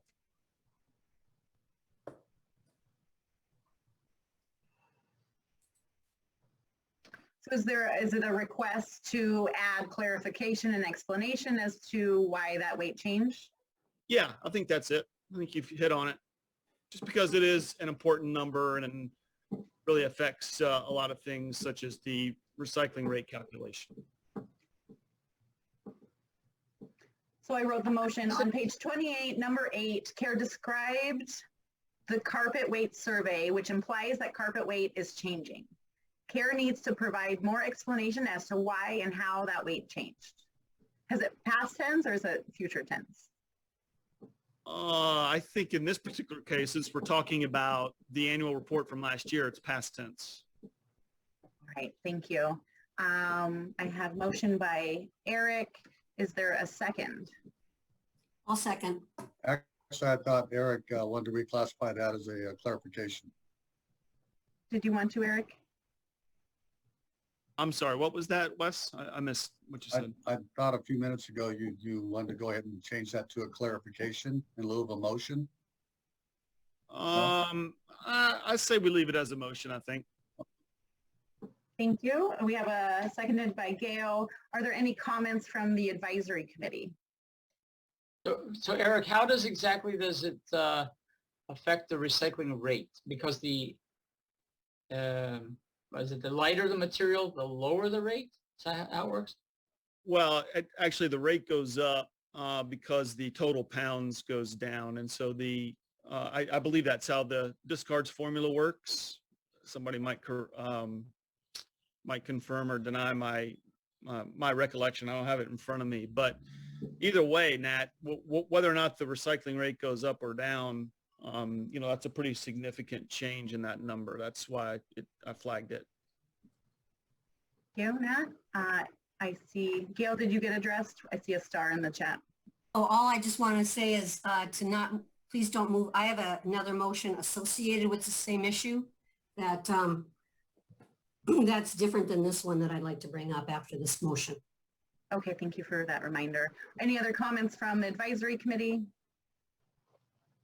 Seeing none, any comments from the public? The motion reads, on page 28, number 8, CARE described the carpet weight survey, which implies that the weight of carpet has changed. CARE needs to provide more explanation as to why and how the weight changed. Seeing no comments from the public, Gail, please lead us in a roll call vote. Doug? No. Eric? Yes. Franco? Yes. Gail, yes. Howard? Yes. Jen? Yes. Nat? Yes. Steve? Aye. Wes? Aye. Suna? Aye.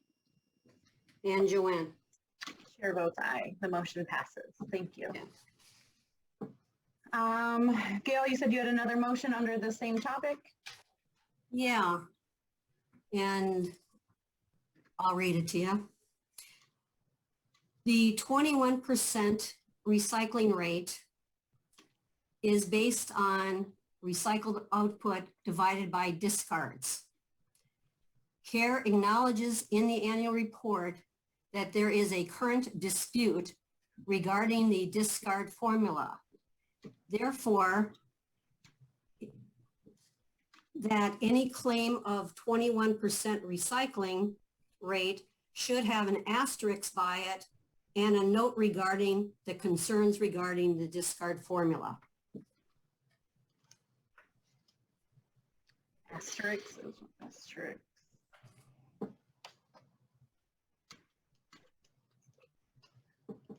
The 21%, it reads like this, and tell me if I missed anything. The 21% recycling rate is based on recycled output divided by discards. CARE acknowledges that in the annual report that there is a current dispute regarding the discards formula. Therefore, any claim of the recycling rate should have an asterisk and disclaimer. Yeah. You might want to say any claim of recycling rate of 21%. What would be the disclaimer that it's not agreed upon? Yeah, that number is still up in the air until that it's decided what the discard formula is. Then you can't use that as a firm number as the denominator because it impacts the percentage. Especially because they're bragging about it through the whole thing. Thank you. Are there any other comments from committee members? Seeing none, let's open it to the public. The motion reads, the 21% recycling rate is based on recycled output divided by discards. CARE acknowledges in the annual report that there is a current dispute regarding the discards formula. Therefore, any claim of a recycling rate 21% should have an asterisk and disclaimer. Motion by Gail, seconded by, did we have a second? Franco. Franco.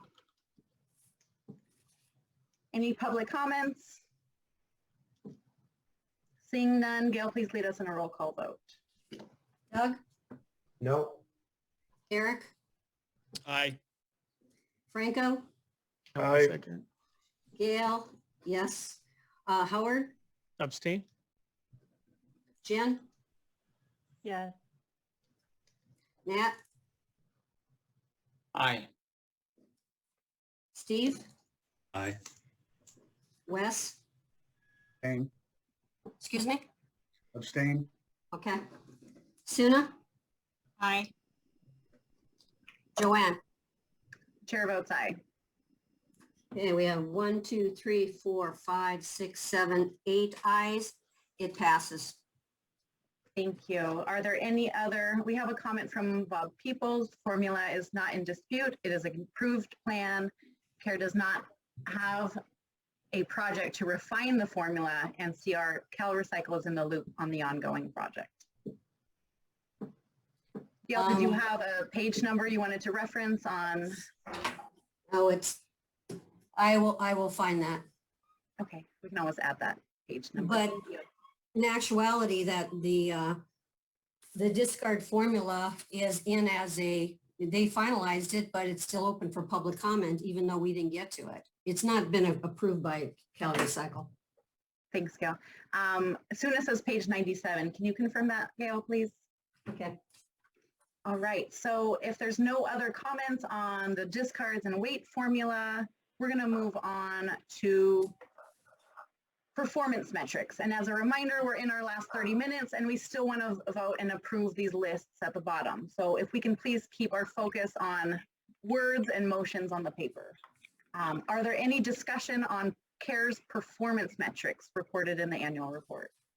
Well, I put that topic on the agenda, and I think the previous motion covered that topic. And so I don't have any motion to offer on top of the ones which have already been approved or at least put up for vote. So thank you. I don't have anything to say on that. Anything to add? Thank you, Frico. Did any other member wanted to suggest a motion or comment on CARE's performance metrics? All right, seeing none, we can always come back. The next discussion at hand is end market. So let's start with the broader picture. Are there any motions for the general market development and end markets reported in the annual report?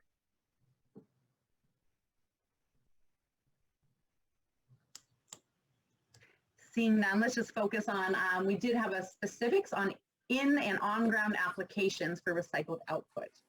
Does someone want to take lead on that? That's mine. Thank you. I've got a draft motion here. Thank you.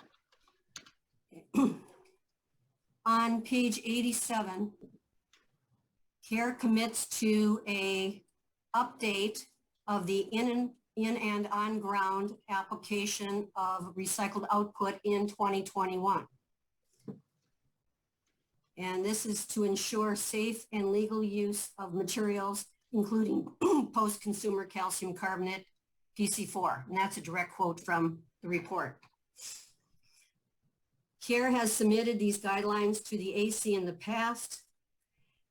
They should also do this for the 2021 guidelines draft.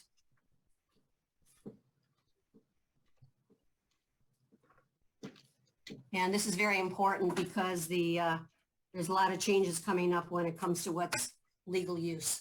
So can you please repeat that last sentence? So CARE has submitted these to the AC in the past and should also do this for the 2021 guidelines that are promised in the report. Annual report. Thank you. Motion by Gail. Do I have a second? I'm sorry, Gail. Did you mean PCC or PC4? Yeah, PC4.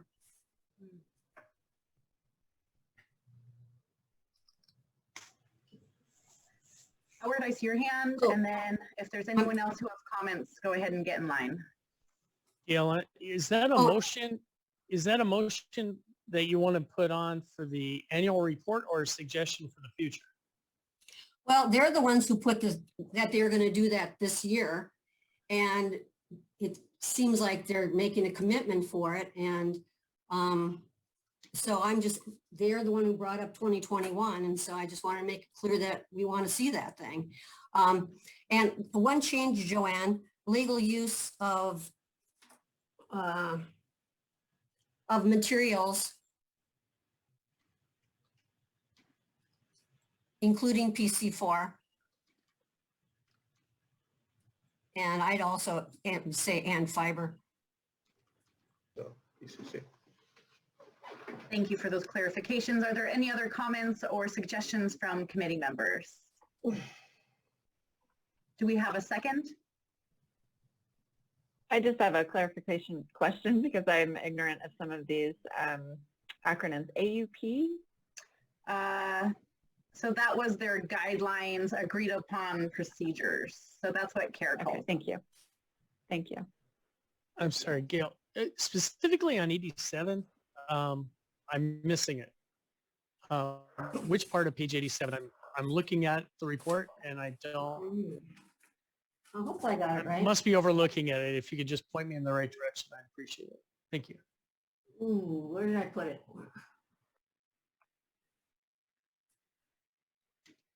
Thanks for the catch. Definitely, I'll let me look at my notes.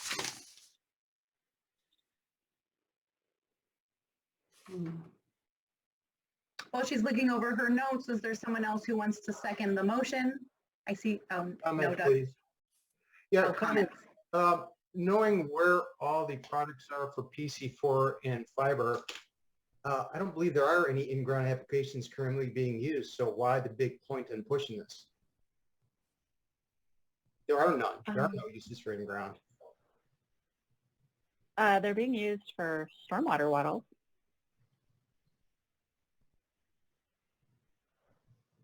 Which you mean hogs being used? They call them hogs. They're hogs that Yes. like, Well, and the guidelines is not just for what's being used now, it's what's being proposed to being used. And for instance, yeah, that whole report when it comes to Humboldt, and they did take a look-see at whether or not there was any PFAS in the PET fiber that was being used for that. And according to the consultant, there was, and there was concern. well, that's a whole nother thing in itself. I suggested to Bob to fire the guy because in his report that I read, he said he found some PFAS as he expected. That's called tester bias. He should have been fired immediately and they should have hired somebody else. You don't go into a test saying, I'm going to find it and then look for it. That's not how you do proper testing. So, okay, fine, go ahead and pass if you want, but, how much of the recycled output is in ground? 1/10 of 1% of everything right now? I mean, okay. No, but there's, Understand. Yeah, that's Yeah. a good point, Doug. Okay. So is there a second? Is there anyone else who wants to second the motion? Is that a hand, Eric? I can't tell Eric's hand. Jen, did you have another comment? I'd just like to make a friendly amendment, maybe that this not be a motion, but rather a recommendation to CARE to update the guidelines because they are 2 years old and a lot is changing on PFAS in particular, but also a number of other chemicals of concern that are found commonly in carpet. So those guidelines need to be looked at really regularly. So and is your suggested amendment to move the motion or to actually amend the motion itself? To make it a recommendation that would fall lower down as opposed to being a motion, because I think this is something separate from the actual annual report. It seems like a suggestion for the future. Gail?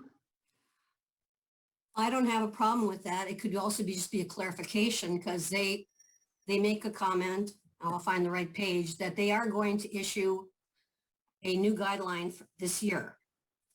All I'm saying is let us take a look-see at it. We are going to look-see at the last one and they pulled it from consideration from us. And I it's like very that important movement. because of the new carpet and PFAS regulations that are coming out with, that have been passed when it comes to new carpet. Thanks, Gail. So it does sound like Bob Peoples has said it's underway and it's under revision. So we've included it in the recommendations that we see the next report. Perfect, thank you. So it sounds like maybe there's no other suggestions on end markets or in and on-ground applications. Wonderful. Processing capacity, I know we talked about that earlier. Are there any additional motions or comments that we wanted to include that didn't get discussed before? So I'd like to put forth a motion, if that would be okay, Yep, obviously. that we recommend to CARE that they direct more of the subsidy payments to California-based processors now that California has enough processing capacity to handle all of the post-consumer carpet that's collected.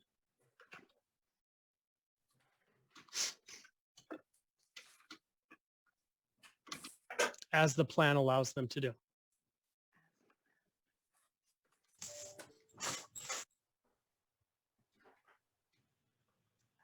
So I have it read, so obviously it'll say the AC recommends CARE direct more processor subsidies to processors in California as the plan allows them to do. Is there any comments? Actually, I had in there now that there is enough processor capacity in California. Okay, thank you. Howard, do you think that, hang on one second, that CARE direct a higher percentage of the subsidies to California-based processors? And yes, Nat. Do you think this could be tied into a higher increase or an increase in PCC as well? Since we are... Well, there needs to be more collection, but just on processing capacity, I think it's just fearing that they try to expand the processing that's happening within California before they look in other places around the country. Thank you. Good suggestions, Howard. Do we have a second? Does anyone want to second this motion? I'd like to ask a question. Yeah, of course. So I think I heard Wes say earlier that there is enough processor capacity for certain types of material. And so is this statement true that there's enough processor capacity, or is there a way to amend that so it would reflect Wes's previous comment earlier? So I'd love to know what Wes thinks of that. Yeah, basically, if I recall that conversation, which we're all getting a little dizzy by now. Yeah, there's plenty of capacity that the processors need still, is what I was saying. The only item that that I think is included in the non-recycled carpet is the commercial broadloom. So as far as the nylon, nylon 6, PP, PET, those fibers, yeah, they need more, and we all need to get them more. And for all of us to succeed in this and move forward, we all need more carpet because that's how we make a living. So the commercial broadloom was the only one that I brought up specifically. So that makes sense. But Wes, is based on your professional opinion, is there enough processing capacity on those fibers that are being processed that California can process 80%, 90, 100% of what's collected? Yeah, I believe there is. Yeah. So that's where my motion was going, that we don't need to encourage it to get shipped if it can be handled here. So if there's somebody who opens up a broadloom plant somewhere else and there is no broadloom, not enough broadloom capacity in California, then absolutely that should get subsidized going that direction. But if there's enough to keep it in California, then that's how we should be directing our dollars. Yeah, no, I totally understood where you were coming from. I was just answering Jen's question. No, I appreciate it. I just wanted to I was piggybacking on your information to clarify my point. All right, when you guys say there's enough Great discussion, everyone. Great discussion. Are there any suggested edits to the motion at hand? I have a quick question, Joanne. Thank you. When you guys are talking about, is there enough processing capacity, and enough for what? I guess that's my question. Enough to meet the current 24% requirement, or what's enough? In my mind, enough is based on the amount of collection that's taking place. If there's enough capacity to process it all, then you don't need to be subsidizing carpet that's getting shipped further away, which goes against everything we're trying to do with greenhouse gases. Well, but what if the recycling rate or the recycling goal 5 years from now is 50%? There's not enough collection or processing for that. So what's enough for what? That's my question. I mean, that's to handle the current recycled output goals. It's a little short-sighted in my opinion. Okay. What if I word it like this? I made some slight edits. Once there's enough processor capacity in California to meet the legislated goals, CARE should direct more processor subsidies to processors in California as the plan allows them to do. Okay, but so my understanding is based on what everybody's saying that currently there is enough processor capacity in California to meet the legislated goals. So they should be shifting the dollars more towards California and away from other states. That's what I was trying to do is make this as, and maybe it shouldn't be a motion, maybe it should be a suggestion that we suggest that now there is, for the current goals, there's enough processing capacity. So they should be moving the dollars more towards California and eliminating other locations. And this is more for, does this language capture what you're trying to say? I'm not sure. Well, Eric was shaking his head, so I'd love to see how he disagrees with it. So one of the goals of the plan is to prioritize California recyclers. Eric, did you have comments? I don't have any more comments. Okay. Franco, did you have well, any I have a comments? comment. I have a comment. And the comment is that we're still talking about the minimum, right? You know, let's try to get to the minimum. I don't think that the plan establish a maximum. So it's not that the plan tell you, hey, you need to reach the minimum and be done. Right? I think that the maximum is the sky. The maximum is 100%. And if you try to reach the 100%, definitely there's not enough processor capacity. I don't think we need to just limit ourselves, or the plan need to limit itself to what is legislated should be the minimum. That's what we're trying to do, meeting the minimum, the bare minimum, or we try to do 30, 40, 50, 60% if we can. So that's why I think that, of course, I mean, the motion is there. I would definitely vote no, because I don't think it captures the spirit of the law and the spirit of the program to go above the minimum, to go to the possible maximum, not just to do what is the bare minimum target. Well, I absolutely agree with you. We also have to spend the dollars as smart as possible to get the most bang for the buck, so that the most amount of materials can be recycled with the funds that are available. Thank you. I have Gail next in line. Oh, I just wanted to bring up the piece of information that's in the plan, in the report.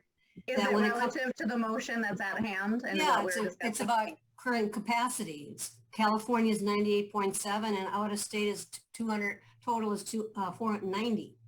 So there's a long way that we'd have, that unless there's something that slowly curtails going outside of California, it's going to continue to happen because they've got more capacity. And also I'd like to just ask Suna, when it comes to her experience, is that if we would slowly cut off the going to at least the East Coast, maybe other states would have their own stewardship programs.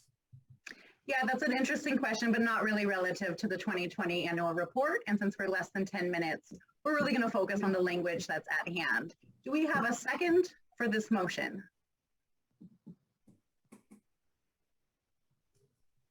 I'll second it.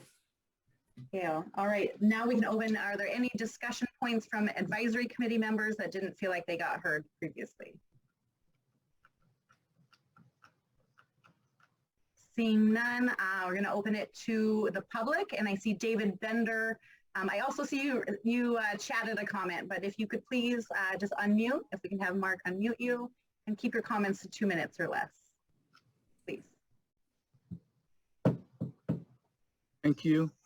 I just want to say real quickly here that Circular Polymers is looking for an additional 2 million pounds per month of carpet from California. So you're corroborating that the processor capacity is not fulfilled? Correct. All right, thank you very much. Are there any other public comments? Wonderful. All right, seeing none, the motion reads, once there is enough processor capacity in California to meet the legislated goals, CARE should direct more processor subsidies to processors in California as the plan allows them to do. Please, Gail, lead us an expedited roll call vote. Doug. Doug? He's not at his desk. If you could come back to him later. Okay, Eric? No. Franco? Abstain. Gail, yes. Howard, Yes. Jen, No. Nat, No. Steve, No. Wes, No. Suna, No. Joanne. Yes, It does not pass. Oh, is Doug back? he is not. We can hold the motion until he comes back. Gail, please remind us to get his vote before we close the meeting. Oh, there he is. Doug? Abstain. Thank Okay. you. So, and our final topic to talk about, we had COVID action plan. Is there any specific motions, or maybe there's a recommendation or kind of general comments someone wants to make regarding CARE's COVID action plan? Thank you, Wes. We'll let you take the lead. Yeah, basically, I was the one that brought that up way back in the beginning again, and it was more of a appreciation for what CARE did in their action plan for all the processors and collectors with the increase in subsidies, some of the speeding up payments. You know, they went through a lot of hoops, and I think we all appreciate that on our end of the industry for those of us with boots on the ground, and not only what they did, but how responsive and quick they did it. So I just wanted to give them kudos on that, and that was the only reason I brought it up earlier. So thank you. Thank you. I added it as a general suggestion comment, and it says appreciation for CARE on their swift COVID-19 action plan. Does that capture what you, wonderful. Are there any other motions or suggested comments on the COVID action plan? All right, in our final 5 minutes, what I would like to do, since we did not get to the other agenda items, we can call another meeting in September, and we can have another discussion then. But what I definitely want to get to are these two lists. So what we're going to do, it's not necessarily going to be a motion, it can just be a batch vote. So the way we'll introduce these in the current letter, in the proposed letter, will be similar to how we proposed them in the last letter, just clarify that we did vote on them. So these are a list of general comments, suggestions, and edits that were compiled during the meeting and voted on as a batch for the group. So that being said, are there any other changes or additions to this list? I see Howard, and anyone else who wants to speak, please get in line. So a suggestion on number 8 that we shorten the length either of annual, Gail, that was yours. So either shorten the length of the annual report or shorten the length of all reports, just so that we're more specific. And on number 10, if we can remove the on page 87, only because that's not the right page number. And my number is 85. Okay. I do remember that it was in the report, but I couldn't find it on 87. Yeah, it's 85, and thank you for the people that sent it to me from the outside. Okay, perfect. Okay, thank you. And Gail, did you double check that other page number I asked you to? It was what Suna sent. Thank you, Howard. Are there any other suggested changes? Thanks. Any other committee members have suggested changes, edits, or additions to this list? All right, Gail, please lead us in a roll call vote. Okay, and what are we calling this? List of general suggestions, edits, and comments. We need to get public comment on the list, Jen? Are there any public comments? Thank you very much. Public comments on this list of clarifying of general comments and edits, suggestions. I see none. Thank you. Gail? Doug? Yes. Eric? Yes. Franco? Yes. Gail, yes. Howard? Yes, but can we leave it open for you to change that page 85 if that's not the correct one, because I'm not seeing it there. Yes, absolutely. It's the first bullet on 85. Gail, please do the vote. Okay. Jen? Yes. Matt? Yes. Steve? Aye. Wes? Aye. Suna? Aye. Joanne? Chair votes aye. We have two other sections down here that didn't get as robust. So there's just one clarifying question. Why did CARE decide not to participate in today's meeting? Are there any comments or questions from the committee on including this as a clarifying question? Seeing none, any comments from? Oh, sorry. Maybe CARE should provide explanation of why they can't or did not, provide.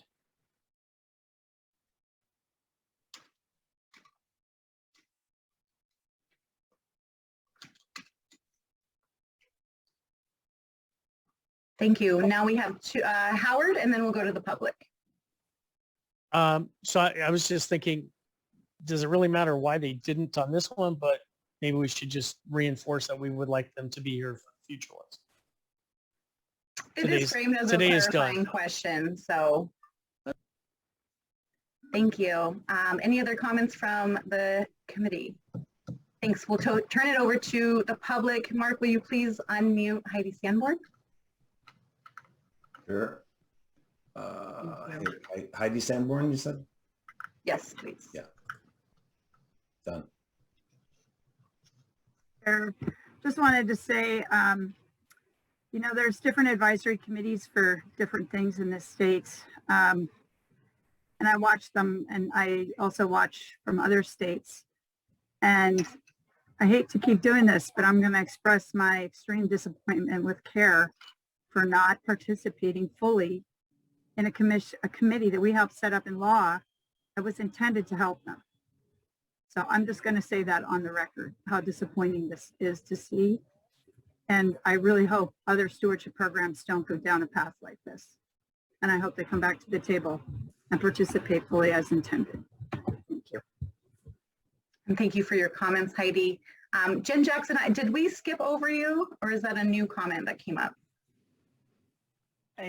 I just wasn't fast enough, but I wanted to agree with the suggestion that we just ask them to participate fully in the future as opposed to asking for why they didn't this time.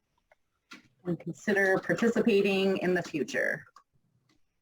All right, wonderful. We've taken it to committee and public comments. Let's take it to a roll call vote.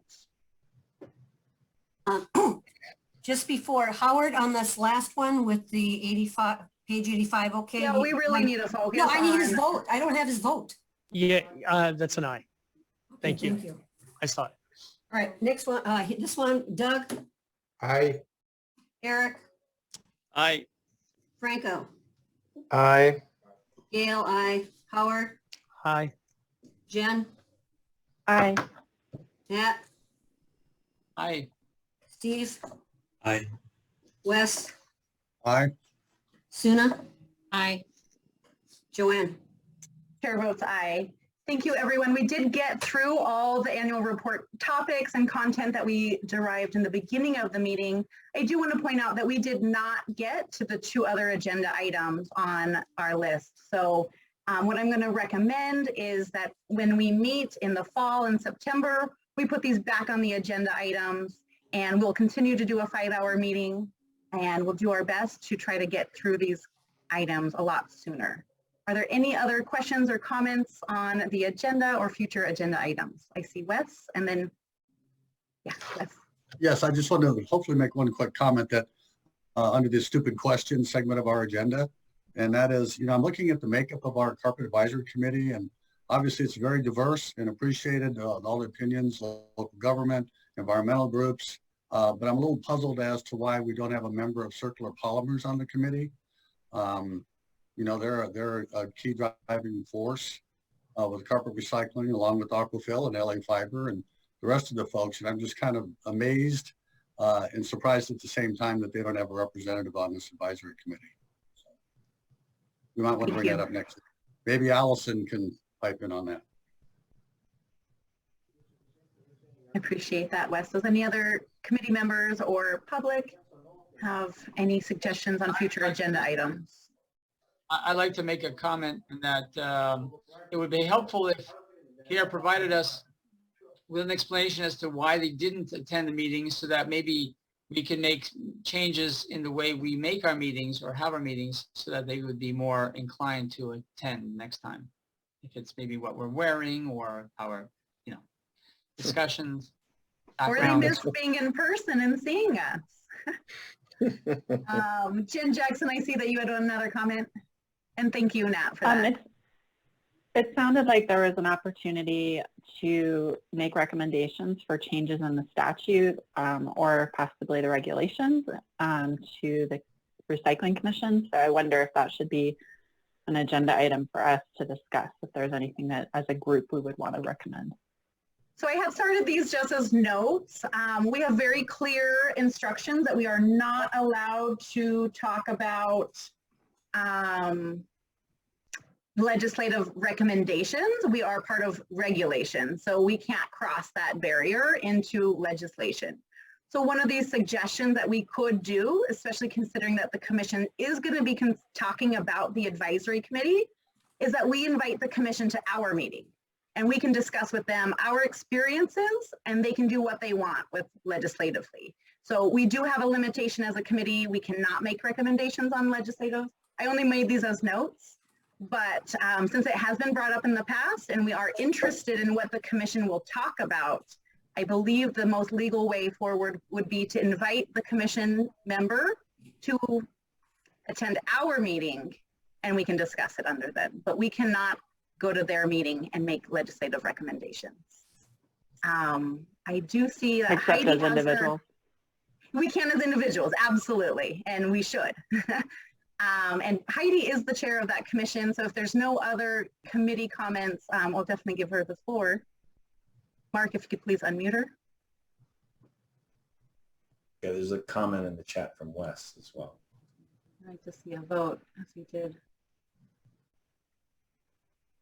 Sarah, I I'm just splitting wanted the meeting over 2 days, so sorry. Yeah, so since I'm chair of the commission, I just thought I'd say that there's a two-person committee of, we wouldn't be able to, I doubt the commission would likely have the ability and the time to have a whole separate commission meeting at your meeting, but there's a two-person committee and there's also a larger market development committee that's been hearing the issues on carpet that we could consider doing this with, but it has to be publicly noticed and all the good stuff that you do in advance, because obviously we have the rules we have to follow. So we'd certainly be happy. And then anybody anywhere can at any time submit a policy. We even put the form on the commission's webpage. So any of you could literally individually or as a group or a couple of you submit a proposal to the commission. We've already got one recommendation on carpet and flooring. We didn't change it. It was discussed. It's probably going to get brought up again in the fall. And we start reconvening our next meeting of the full commission will be September 1st and start having meetings again after the summer. So you're welcome to, just wanted to give you all those options on ways to communicate with the commission and provide input. Thank you. Thank you very much. And we can include a link in the minutes to where you can access the commission's information. I would also, before we go, and I know we're a few minutes over, I do want to acknowledge what Wes is recommending, and I think it's a really good suggestion. In May, so in the past we did 8-hour meetings, full day when we were in person. We've cut those back to when we went to Zoom, but in May we actually split it between 2 4-hour days and 2 4-hour meetings. I would like to open it up to the committee and see if that format you think would be more effective, to split it over 2 shorter days. I agree. For a full 8-hour day in front of a computer, it's quite long. So yes, I would agree with you. Actually, I think 4 hours is too long. I was thinking 2 hours, 2 days. We did 5 today and we didn't get through it all, so we might have to do 2 4s. Okay, thank you. I would Gail and agree will work splitting it. together. Oh, thank you. Sorry, Jen. You agree? I would just agree to split, however, but so that it's not all in one day. Wonderful. And Gail and I will work together on that next agenda. We will send out a doodle poll.